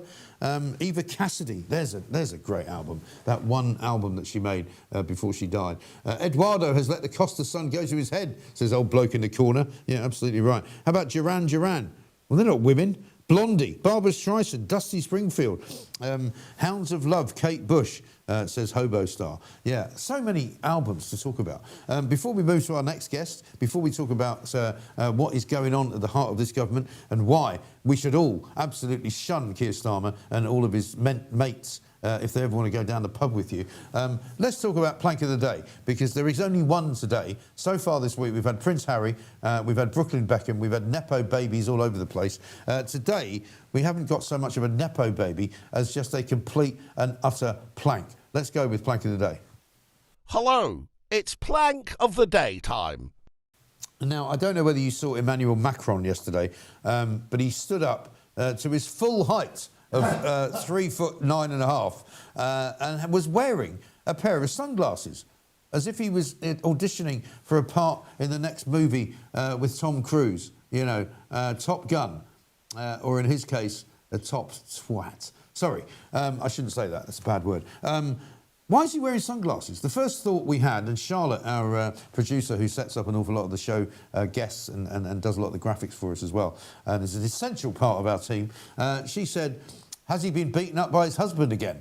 And I mean, I can't say whether he has a husband. I can say that his wife, Emmanuel Macron, Mrs. Emmanuel Macron, has won a lawsuit recently in which she was accused of being a bloke, and a judge in France made a load of people in America and a load of people who had written about it online to say that they had to pay her a bucket load of money because she's clearly not a bloke. I have no idea whether she's a bloke or not, and it doesn't really interest me. I don't think she is a bloke. I think Emmanuel Macron's wife is just a bit of a weird woman. Because let's face it, Emmanuel Macron, who's the president of France, went out with her when she was his tutor. Now, we've all been there, right? As a teenage boy of 15 or 16, I used to think it was quite cool to fancy your teacher. But you don't marry them, do you? I mean, you know, once you start going out with girls your own age, once you start taking them out to the pub, going to the cinema, you know, taking them home to their parents and introducing yourself to them and trying to make out that you've got honourable intentions while all the time you're trying to have very dishonourable intentions. What you don't do is go, I'll tell you what, you're 20 years older than me and a grown woman with a job and a house and a car and possibly a husband, let's have an affair. No, you just don't do that. Emmanuel Macron is not only a plank for doing that, but he's also a plank for trying to sort of rattle the sabre about Donald Trump. Because one of the things that he did yesterday was he tried to get all sort of hard. And one of the things that he's done in recent days is to show himself walking around the sort of military complex. He did a video the other day of him walking into a group of men who were clearly military men wearing uniforms, and behind him, as he sort of emerged out of this hangar, was what can only be described as a Mirage jet, which is, of course, one of the very, very well-produced and very cleverly put together fighter jets that the French have. They used them, of course, during the Falklands War. They gave them to Argentina, and Argentina used to send Exocet missiles from these planes because they bought them from France, which wasn't very friendly in France, really, to be honest. But anyway, the point is, at the end of the day, Emmanuel Macron is not in any way, shape or form capable of taking on the United States of America. France is not in any way, shape or form capable of taking on the United States of America. You might remember when the American government, I think it was under, was it possibly under Ronald Reagan or George Bush, when they decided to bomb Tripoli and bomb Libya and to remove Colonel Gaddafi. It might have been Clinton, actually. The French said, you can't fly over our airspace. So RAF Lakenheath, which is where the American jets took off from, had to fly down the coast of France and then sort of make a left somewhere over Spain, which made their journey slightly longer because they couldn't fly over French airspace because the French said, we don't want to be any part of bombing Libya. So they're not really great allies of NATO at all. And basically what Macron has said about Donald Trump is that we should not be bullied by people who are trying to be in charge of us. And that really, to me, shows you that France is not a team player. The French are not team players. The French could do all sorts of things for us if they wanted to. For example, they could stop the boats from leaving the French shores, right? Couldn't they? Emmanuel Macron could order the French gendarmerie to puncture every single dinghy as soon as it gets blown up. They could puncture every single dinghy as it was put onto the beach. They could take all of the people out of dinghies as soon as they got in them, in French waters, while they're in the shallows, and arrest them all. They could do all of that. They don't do it. They don't do it because they don't want to, because they don't care about leaving migrants to go to Britain, because they want them to leave. They don't want them to stay in France because nobody wants them there. But Emmanuel Macron is the very furthest away person, I think, who should be calling Donald Trump out for whatever it is that he thinks is new colonialism, right? Do we have a clip of Macron, or do we have a picture of him with the sunglasses on? Oh, we've got a picture of Trump talking to him. Oh, let's have Trump talking to him. Let's go. Yeah, right behind. Thank you, Mr. President. How would you characterize your relationship with Emmanuel Macron and Keir Starmer right now? And have you spoken to them since your Truth Social post last No, I night? haven't, but I think I get along very well with them. I mean, they always treat me well. They get a little bit rough when they're, when I'm not around. But when I'm around, they treat me very nicely. And, I like both of them. They're both liberal. They've got to straighten out their countries. You can't, London is having a lot of problems. And if you look at Paris, got a lot of problems. They have two problems, immigration and energy. Donald Trump there talking last night at the inaugural press conference in which he was celebrating 1 year in office, because basically he got in for his second term a year ago. Here's what Emmanuel Macron said. He called for the rejection of the US's new colonialism. He led calls for the European Union to use its toughest economic response to Trump's threat of tariffs. He says, we're shifting towards a world without rules, where international rule is trampled underfoot and where the only law that seems to matter is that of the strongest.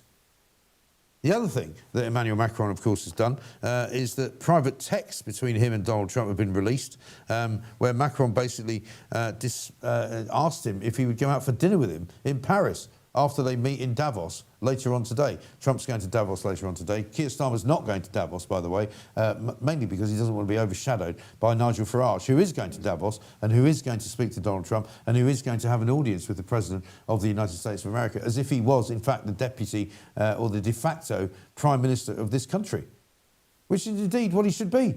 Keir Starmer's not a Prime Minister. Keir Starmer's not a leader. I wouldn't put him in charge of a sausage shop, because he wouldn't know the difference between sausages and hostages, for a start. But there we are. So, plank of the day, Emmanuel Macron. Thank you very much indeed. Let's have the little... Hello, it's plank of the day time.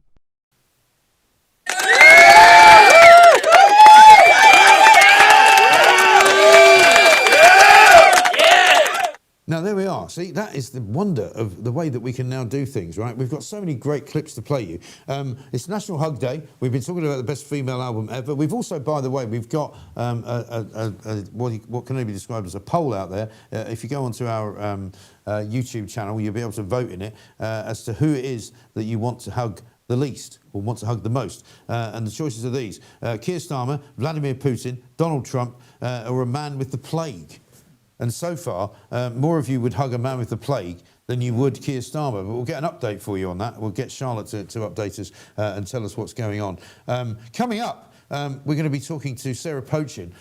So let's have a look at one of the things that she's been talking about in recent days. And she asked a question in Parliament about the social media ban on teenagers. Check it out. Sarah Pochin.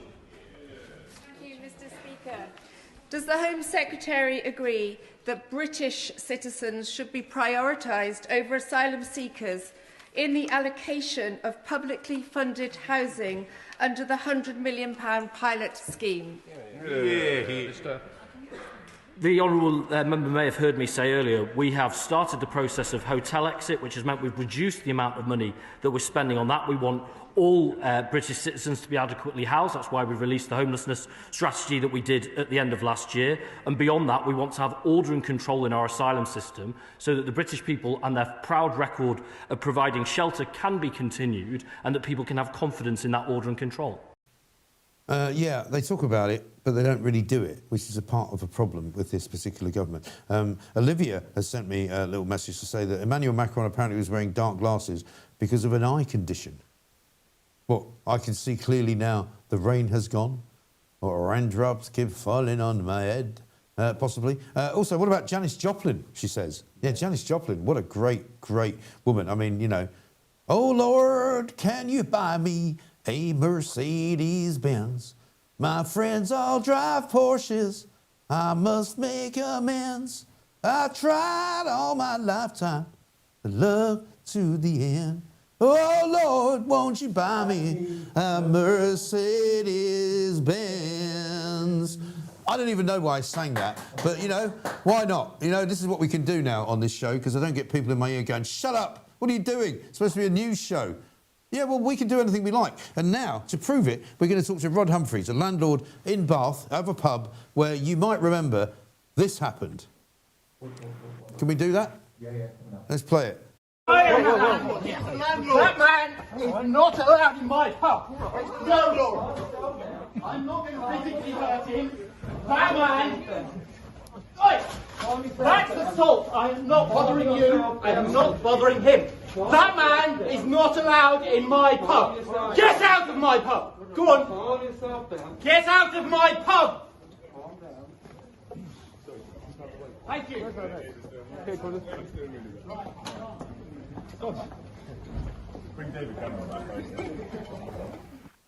Wow.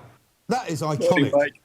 Morning, Rod. Brilliant. I mean, you will be forever emblazoned in my brain for what can only be described as what everybody. It's literally what everybody wanted to do at that moment, and everybody watched it and went, "This is brilliant." Talk us through it, because I've never spoken to you about this, and you know, it happened a while ago, obviously during the run up to the election in 2024. Tell us how it all kind of unfolded. Did you know he was coming? Did they just show up? So someone had said that somebody from the Labour Party was coming. And I said, well, I'm going to give them a piece of my mind because they really, really failed us. Yeah. And then it turned out to be him. So he got a piece of my mind. And that was pretty much it. And so were you sort of standing there waiting to see who was going to show up, and then suddenly you saw him? Yeah.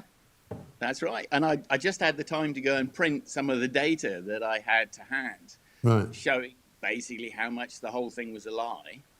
And as you probably know, I was a Labour voter basically all my life. I come from a fairly leftish sort of family. And I felt like if there's anybody that should have been challenging the narrative and effectively standing up for the people who were getting hurt, which I was seeing on a daily basis, it should have been the leader of the Labour Party.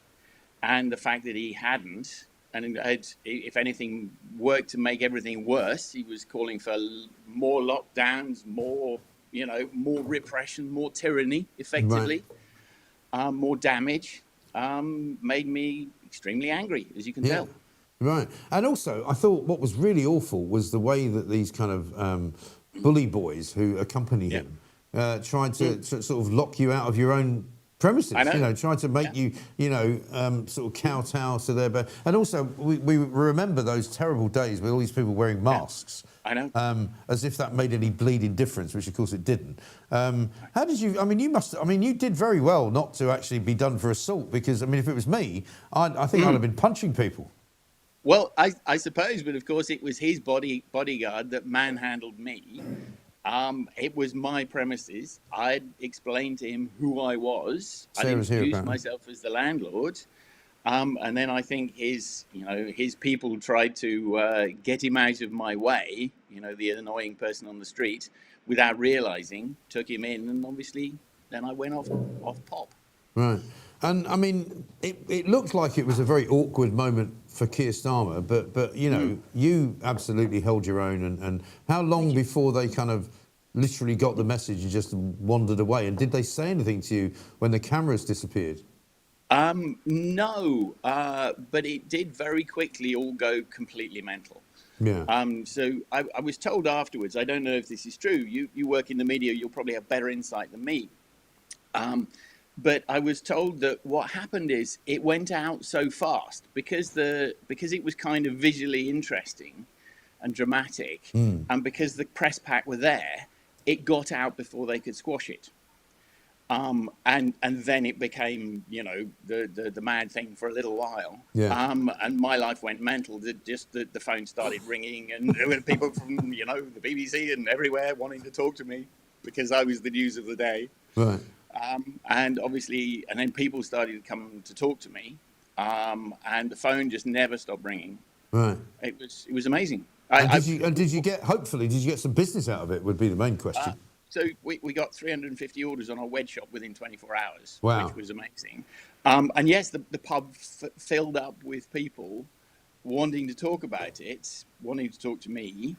And the big lesson for me was, up to that point, I had been the lone nut job, the one idiot, insane person who was saying, hang on, stop this, everybody. This is a lie. This doesn't make sense. Yeah. Don't do this. This is doing damage.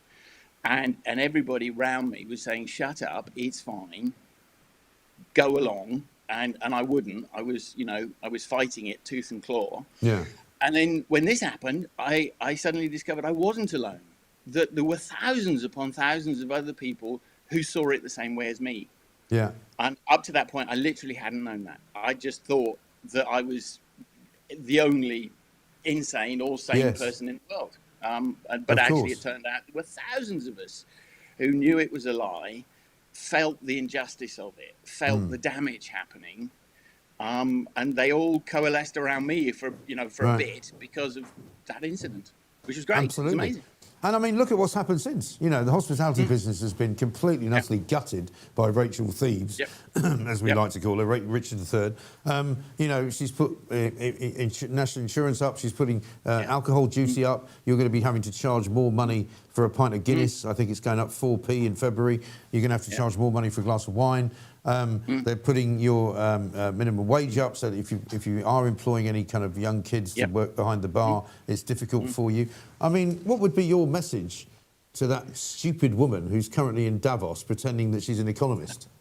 Well, so I suspect that she's not done any real work, and that if she lived down at our level, if you like, she would perhaps understand the damage she's doing.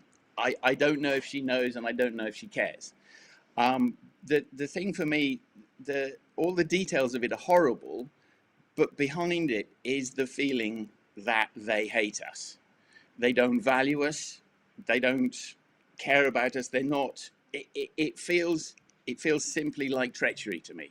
This is the fabric, pubs and everything. It's the fabric of the country, and they apparently hold neither our culture nor us, physically us, in any value.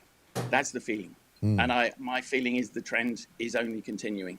Yeah. You know, it's horrible, actually. It's horrible. It is. And in terms of your own sort of profitability over the course of the last year since that incident happened with Keir Starmer, I mean, without wishing to give away too much of your own personal kind of, financial situation, how difficult is it now to run a pub in this country? It's actually felt like being engaged in a war since COVID, basically. Between the repressions that brought with it, and the change of attitude. I don't know if you noticed, for example, in the queue to pick up the school kids, you'll see people stand apart. So there's been a dividing line happened around, are we comfortable being together? What's polite? So a pub fundamentally is a place where people are together, have a beer or a cup of coffee or whatever, and exchange germs and ideas.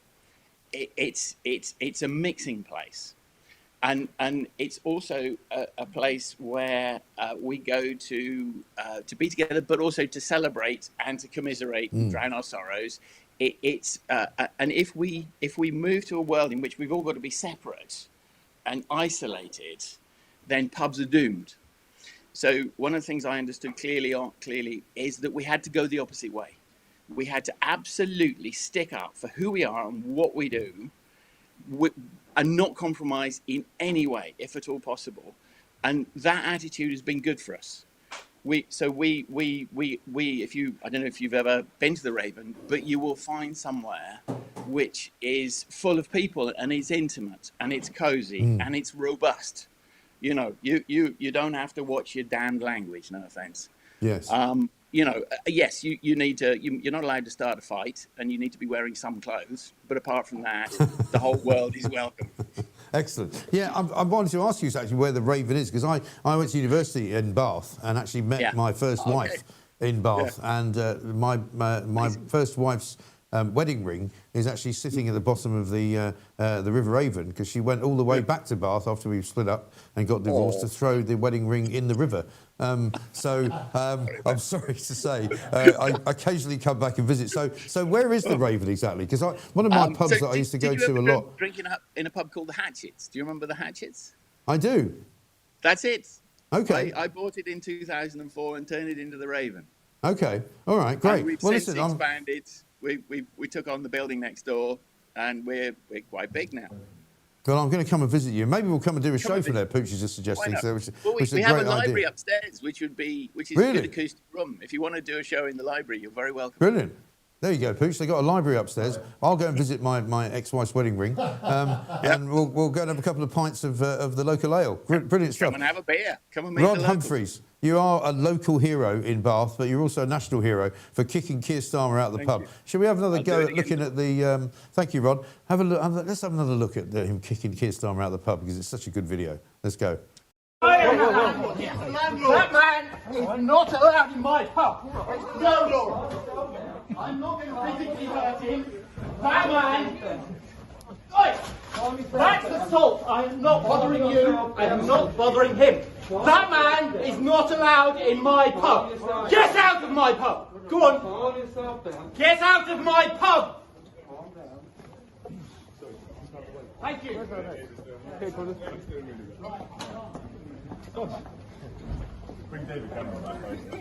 Absolutely brilliant.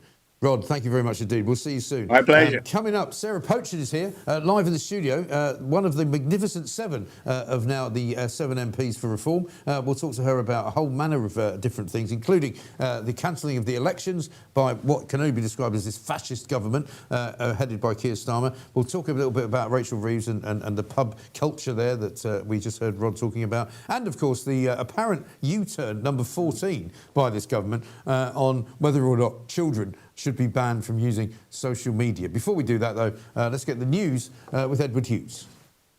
Hello, I'm Edward Hughes, and this is the news for Wednesday, the 21st of January. The wife is home, by the way. Unfortunately, she's brought her mother with her. Britain is looking more humiliated on the world stage than ever. Donald Trump just blasted the UK for the Chagos Islands handover to Mauritius, calling it great stupidity and total weakness that hands a vital US military base, Diego Garcia, to potential foes like China and Russia, while linking it to his Greenland takeover obsession and tariff threats against 8 European allies, including us.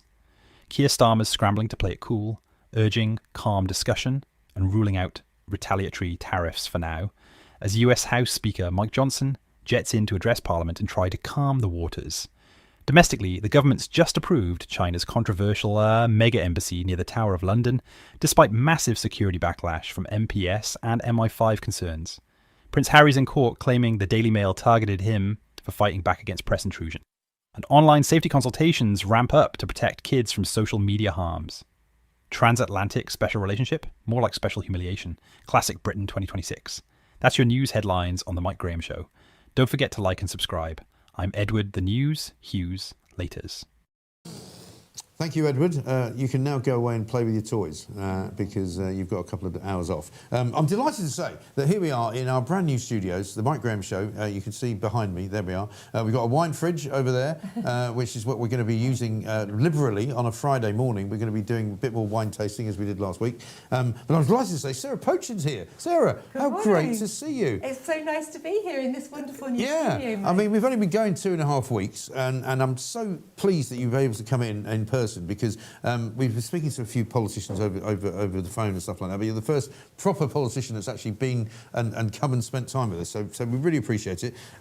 Lots of stuff to talk about. You know, you are now one of the magnificent seven. Absolutely. I mean, last time I saw you, there was only, I think, 5 of you? 5. Now there's 7. Robert Jenrick joined, and then as soon as everybody said, now they've got 6, suddenly you get another Andrew Rossendale joined in. I saw him the other night, actually. I was at a do for Reem Ibrahim, who was leaving to go off to work in Washington. And, I mean, in some ways, Andrew is a kind of much more important signing in a way, because I heard Nigel Farage talking about it the other day, that he's been a member of the Tory party since he was 14. 14. And the Chagos Islands was kind of the thing that made him finally change his mind, because the Chagos Islands now, I hope, is now a problem for the government, and it may well be that the deal doesn't go through. Well, do you know what, Mike? I mean, everything you said about Andrew is absolutely right. We welcome him in. But yes, Chagos, I think, was the final straw for him with the position of this government. And let's not forget the facts here. You know, why are we giving Chagos away? Yeah. Why are we paying to give it away? And I've made the point recently, you know, that £35 billion or whatever that we're paying Mauritius, why aren't we putting that into our armed forces? Yes. You know, we talk all the time at the moment about the growing hostilities, the growing security threat around the world, and like we've seen for years. And yet here we are giving £35 billion away for no reason whatsoever. Yeah. Let's keep that money and beef up our security. Well, this is the thing. We hear it all the time from this government, don't we, that we haven't got any money.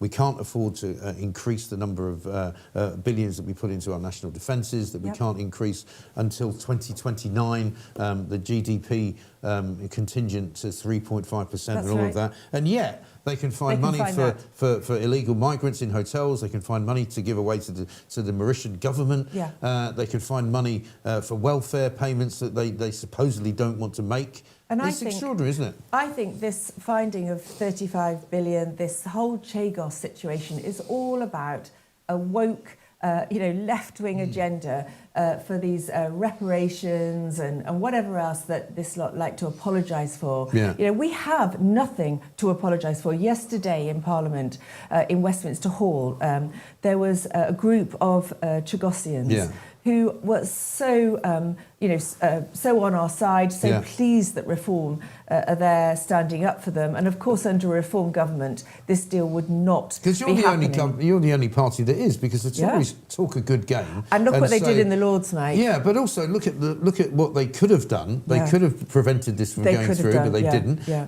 They say that they are on the side of Chagosians, but they were the ones under James Cleverly who started the sell-off, right? That's right. That was their idea. And so they are increasingly looking more and more toxic, I think, the Tories, aren't they? 100%. And the Lords they could have voted against it, but even they didn't. When push came to shove at the end with the Tories, they didn't. Right. And I think going back to Andrew, it was the final nail in the coffin, really. But what is very interesting, isn't it, is the situation with Donald Trump now. Yes. He's not finally, but, clearly he's a man with an awful lot in his inbox.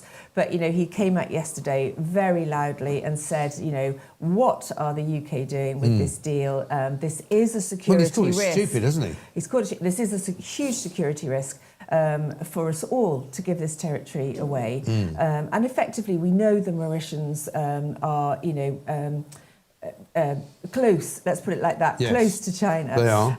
And so it's extremely unwise from a global security point of view to let this go through. So do you know what? If Keir Starmer ends up U-turning over this, I think it'll bring him down. Yes. Well, I mean, I've been saying this for quite some time. People are making fun of me now because I was like, ever since they got in, actually, from August, after Southport and after those terrible killings of the little girls by Axel Rudikabana, whose name I don't really like to mention, I've been staggered every single month that Keir Starmer makes one mistake after another, makes one U-turn after another, makes one gaffe after another, and yet it's still there. I mean, I'm amazed that he's there now, and I can't see him surviving not only this Chagos deal if it goes wrong, but also the upcoming elections in May. I know you've been talking about, we played a clip earlier actually of you. In fact, shall we play it again, of Sarah in Parliament yesterday, I think it was, or the day before, asking questions about the elections and why they've still been cancelled. Have a look. Sarah Pochin. Thank you, Mr. Speaker. Does the Home Secretary agree that British citizens should be prioritised over asylum seekers in the allocation of publicly funded housing under the £100 million pilot scheme? The honourable member may have heard me say earlier, we have started the process of hotel exit, which has meant we've reduced the amount of money that we're spending on that. We want all British citizens to be adequately housed. That's why we released the homelessness strategy that we did at the end of last year. And beyond that, we want to have order and control in our asylum system so that the British people and their proud record of providing shelter can be continued and that people can have confidence in that order and control.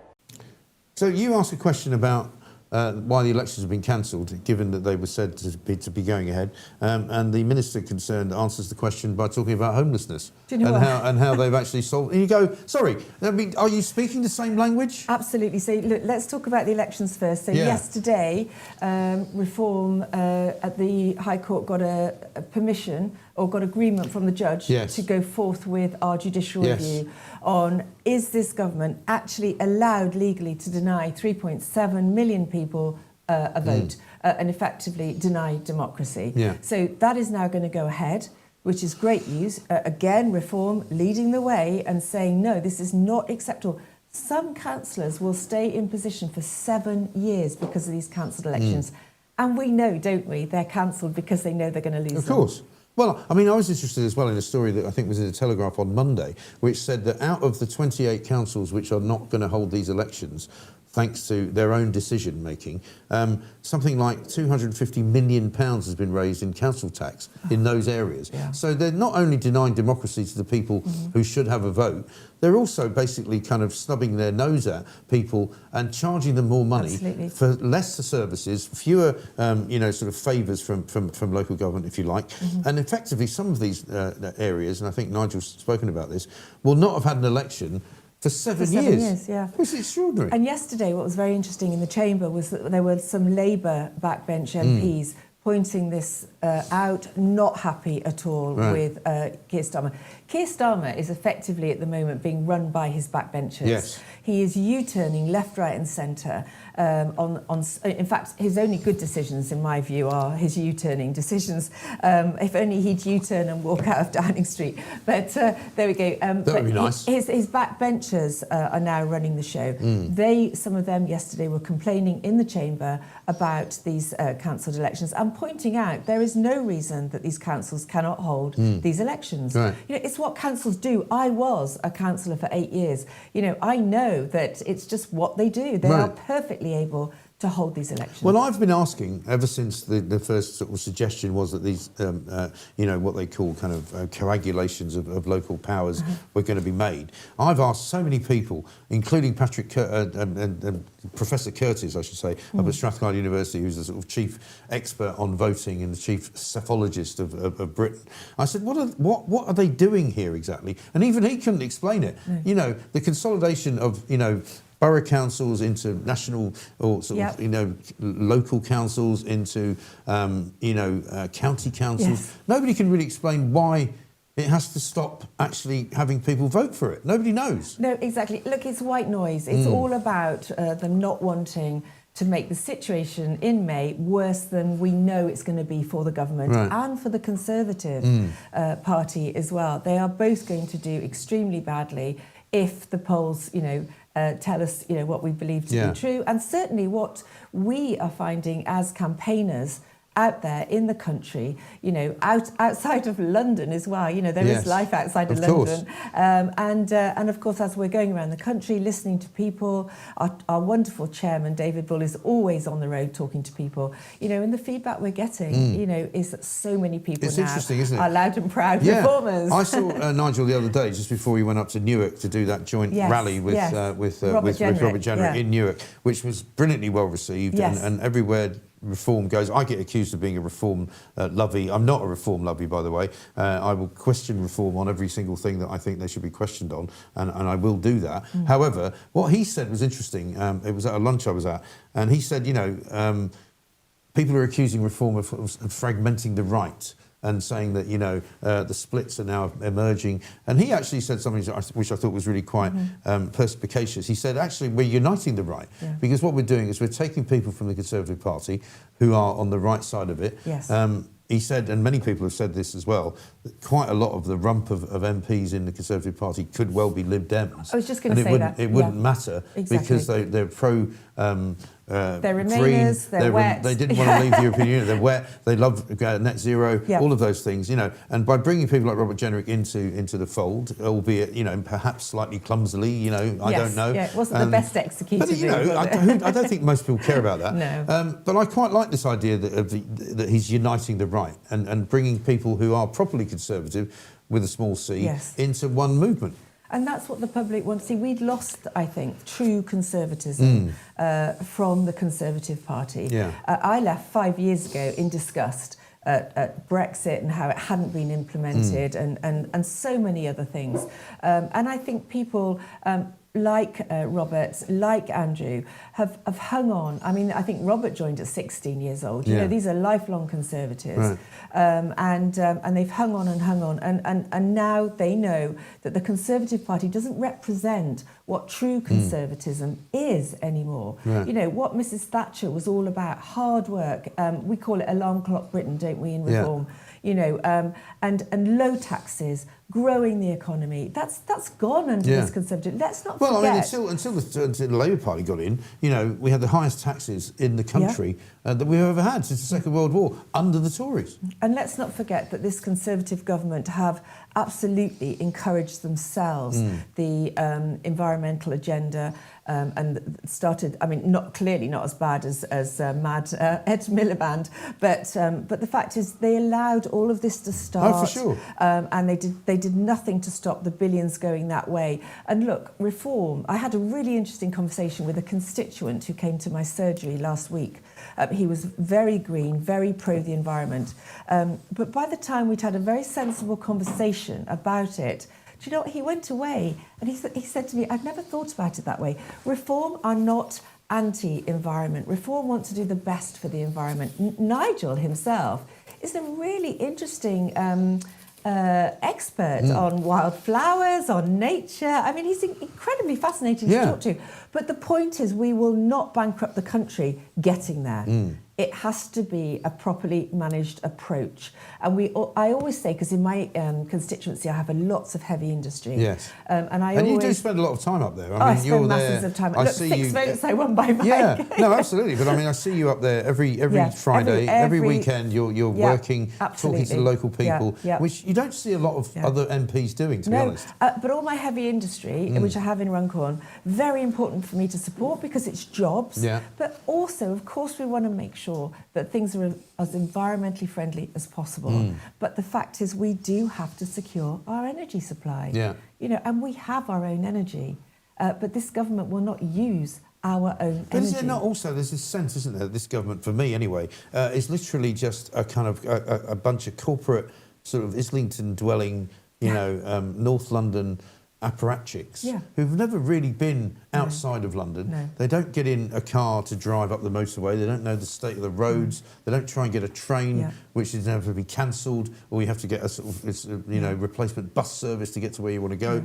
You know, it's almost as if they live inside a bubble and they expect everybody else to be able to afford to do the things that they can afford to do. I was looking at, there's a guy called Oliver Ryan, who's a Labour MP for Burnley, who decided to have a go at me the other day because he had a go at Nigel Farage. And I thought, I'm just going to have a look and see what you do. And I know that this is always a difficult one for MPs because you've got offices and all that. He was charging £230,000 for his office expenses in Parliament, including, you know, the hiring of various people, members of staff, travel, all the rest of it. He had a miscellaneous section, £3,000. I said, why don't you tell us what the miscellaneous £3,000 is for? And he still hasn't answered.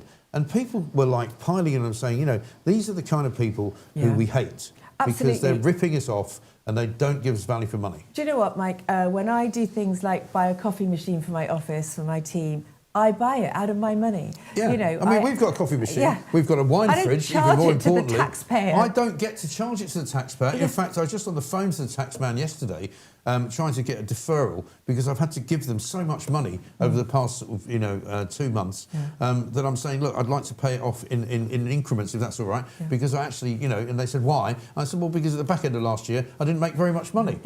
And they were actually quite helpful. But, these are the things that ordinary people have to do. I had to spend 95 minutes on the phone trying to, beg the government to take my money slightly slower than they should otherwise be doing. And it's like, I'm still giving them all my money, and all I know is that they're going to waste it on migrants, they're going to waste it on hotels, they're going to waste it on welfare, they're going to waste it on people who don't bother to get up in the morning and go to work. I know. And do you know what? We were talking and reminiscing about the by-election yesterday. When we started that by-election, people were not even talking about things like HMOs and yet in Runcorn, when I went up there, you know, they've got a strong voice now for these issues. And you're absolutely right. You have to be in the constituency. You have to be living and talking to your constituents to understand real life problems. You know, so whether and what people are really struggling with. Really struggling with. And Runcorn is, I mean, it's got some lovely, lovely areas to it, but also it is factually one of the most deprived towns in the country.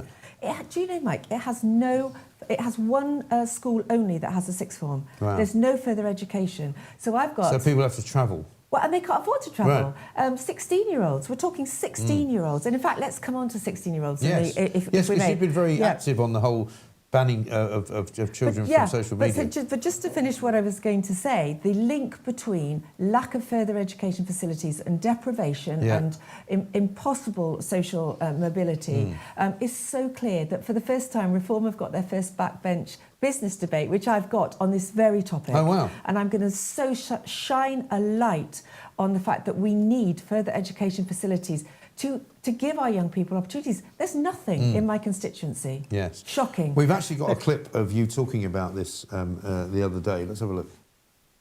I've just asked a question in the House of Commons whilst we were debating a ban on social media for under 16-year-olds. Once again, I didn't receive a straight answer, nothing new there. Banning children from social media is a complicated debate. There are reasonable arguments on both sides, child safety on the one hand, but freedom of information and parental responsibility on the other. I asked the Government Minister, Liz Kendall, a very simple and direct question. Have a listen to my question and the answer I got. Will the Secretary of State confirm to the House that the Government has no intention to introduce criminal sanctions for parents or guardians of children who access social media through parental accounts? The Honourable Lady has got this wrong, but what I would say is her party wants to scrap the Online Safety Act. That says everything about reform. As you've just heard, there was no answer, just the usual party political point scoring, not even an attempt to answer my question. And this is exactly why so many people feel that Parliament is not working as it should. And frankly, why people are fed up with politics and politicians.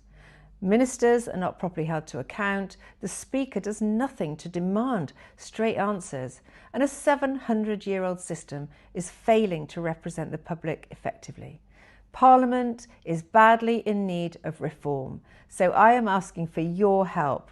If you think that was a reasonable question, and if you would like to know the answer, then join me and email Liz Kendall and ask her the same question. Her email address is liz.kendall.mp@parliament.uk. I have shared a short template in the comments which you can use, or you can write in your own words to Liz. But this government should not be allowed to avoid basic questions. And that is a very good point. And a lot of people say this to me, that, you know, they watch Prime Minister's questions, which will no doubt be happening again later on today. They just don't answer the question, you know, and not only do they not answer it, they sort of answer a completely different question. We find it all the time with reform. And actually, you know what, it's getting really tiresome now, and it's not serving the British people, which was the point that I'm making there. So I asked a perfectly reasonable question. Are they planning to introduce prosecutions of parents or guardians where children have taken their parents' phone, used their parents' access to social media if they bring this ban in?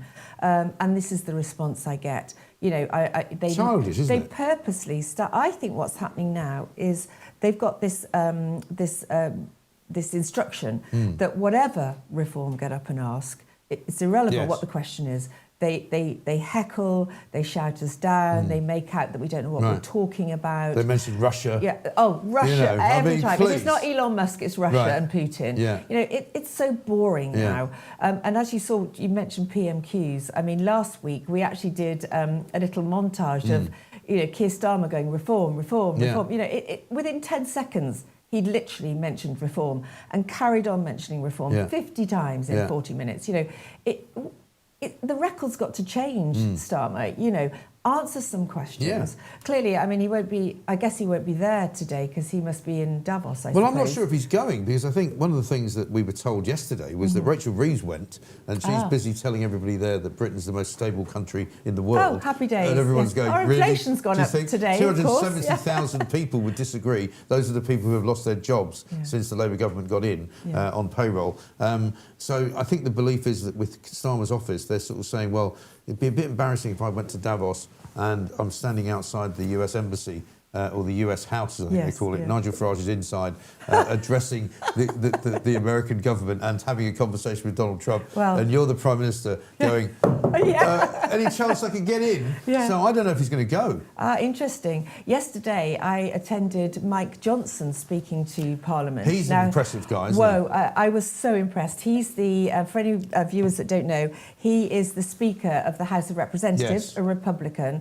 A different position to our Speaker, Sir Lindsay, in that I think he actually is quite a powerful individual. Obviously, Sir Lindsay's powerful, but in his own way. But you know what I mean? He actually has powers of governmental powers. But what an interesting, fascinating speech. I was so glad I went. I won a ticket in the ballot. Oh, did you? Because I watched his interview on Sunday with Laura Kuenssberg, and she kept trying to sort of catch him out on all sorts of different things, and he was so clever.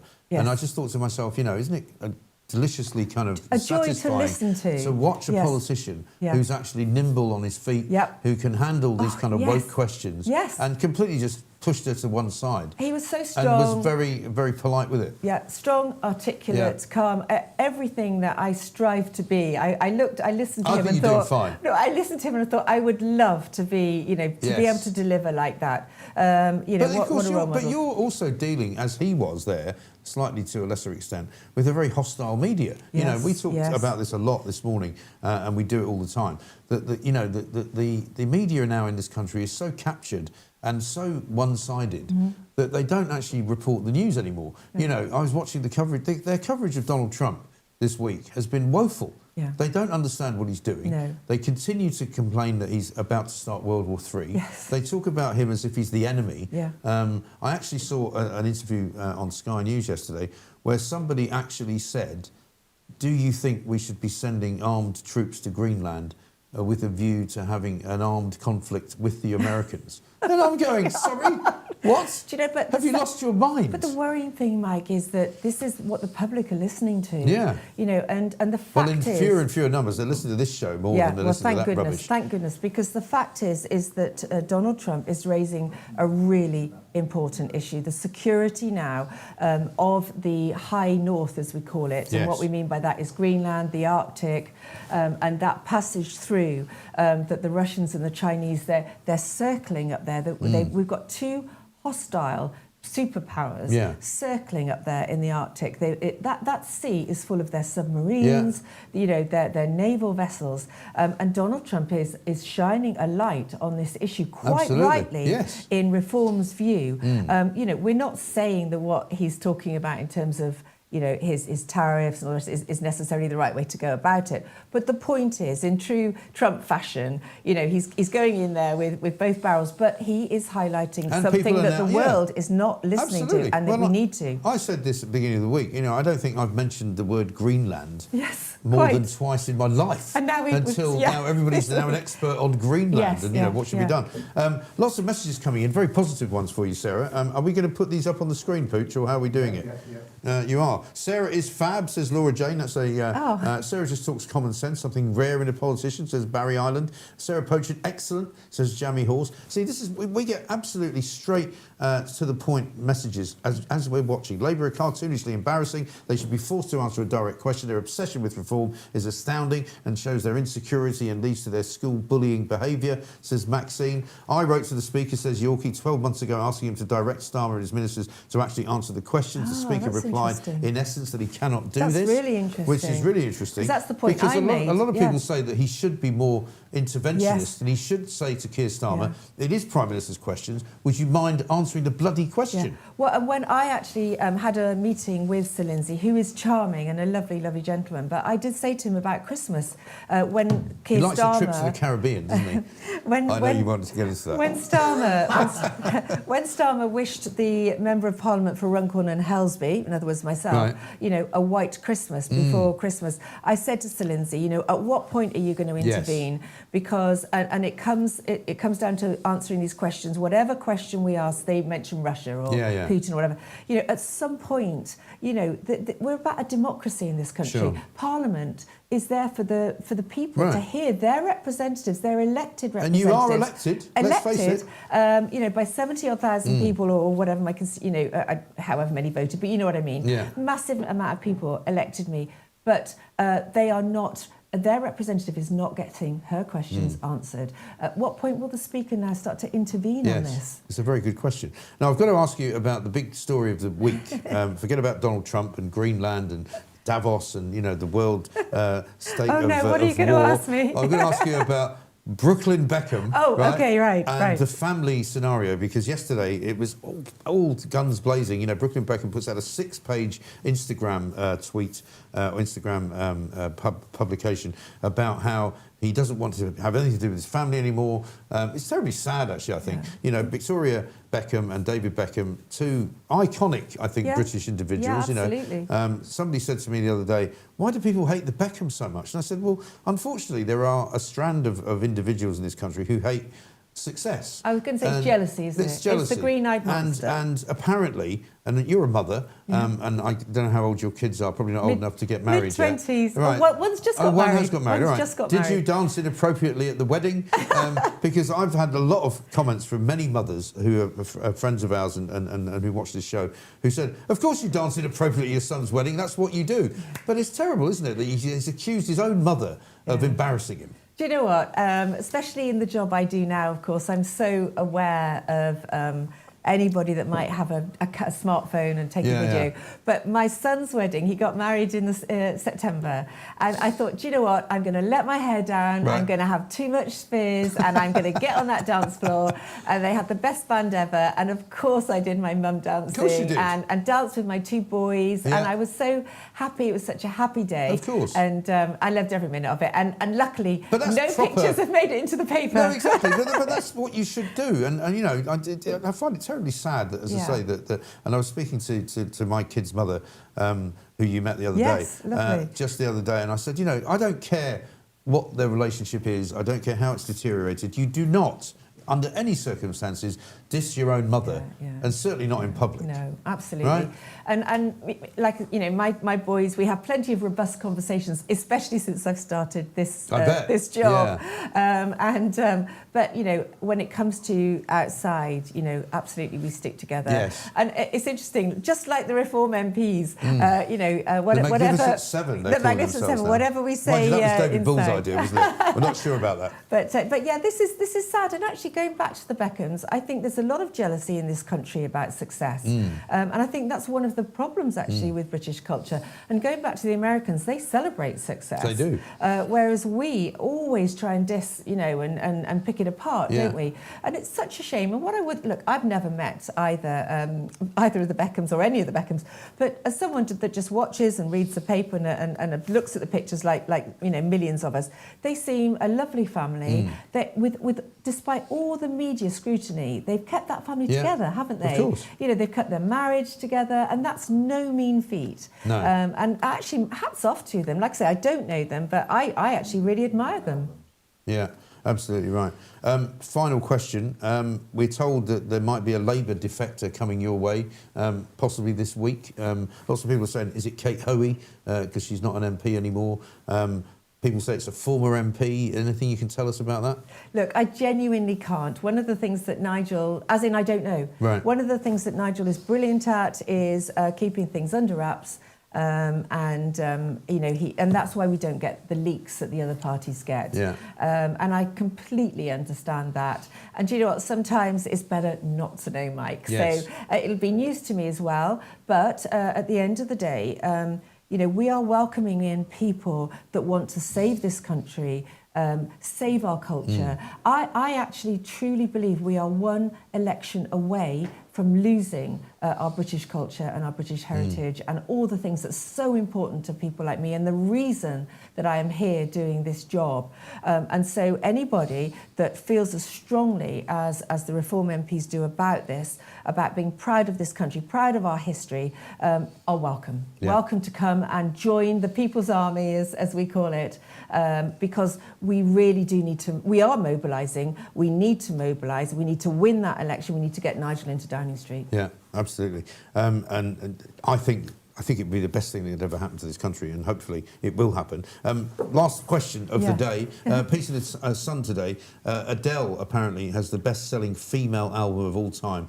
It's called 21. Yes, I love which that is a great album, right? I love it. You'll be pleased to know that she sold 56 million copies of that. Whoa. And imagine if you took 10 quid out of that, which is probably what she did.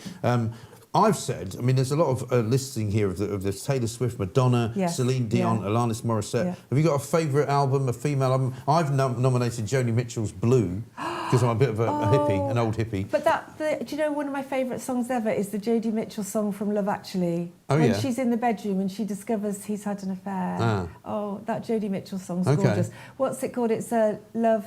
it's something about love anyway, but it's gorgeous. I don't know. I hate Love Actually, so I can't remember. Oh, it's my favourite film, Is Mike. it? It's the first time we've disagreed. It is the first time, right, let's sit down together all of my with family some watch popcorn. it at Christmas, and I'm going to convince you. And let's sit down together and watch it next Christmas. Okay. I'll convince you it's the best film ever. So what's your favourite female song or female album then? Do you have one? I do like Adele's 21 album. I like that Something About the Rain, that song, Something About the Rain. Yeah, I love it. I love it. It's good. Cool. But they're all good. I like a bit of Taylor Swift. A bit of Taylor Swift, I don't mind that. Did she do Romeo and Juliet? I love that song as well. Well, that's Dire Straits, the Romeo and Juliet I know. But she probably does.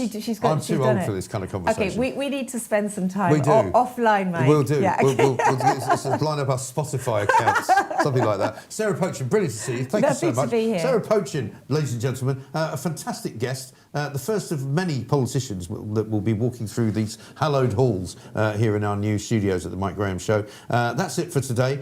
Coming up, we've got an after show promised for you. We're going to speak to Jan Halper-Hayes about Donald Trump and the American influence on Europe and on Davos as it's going to be going on. Reform may have an announcement later on. Nigel Farage is going to be in Davos as well.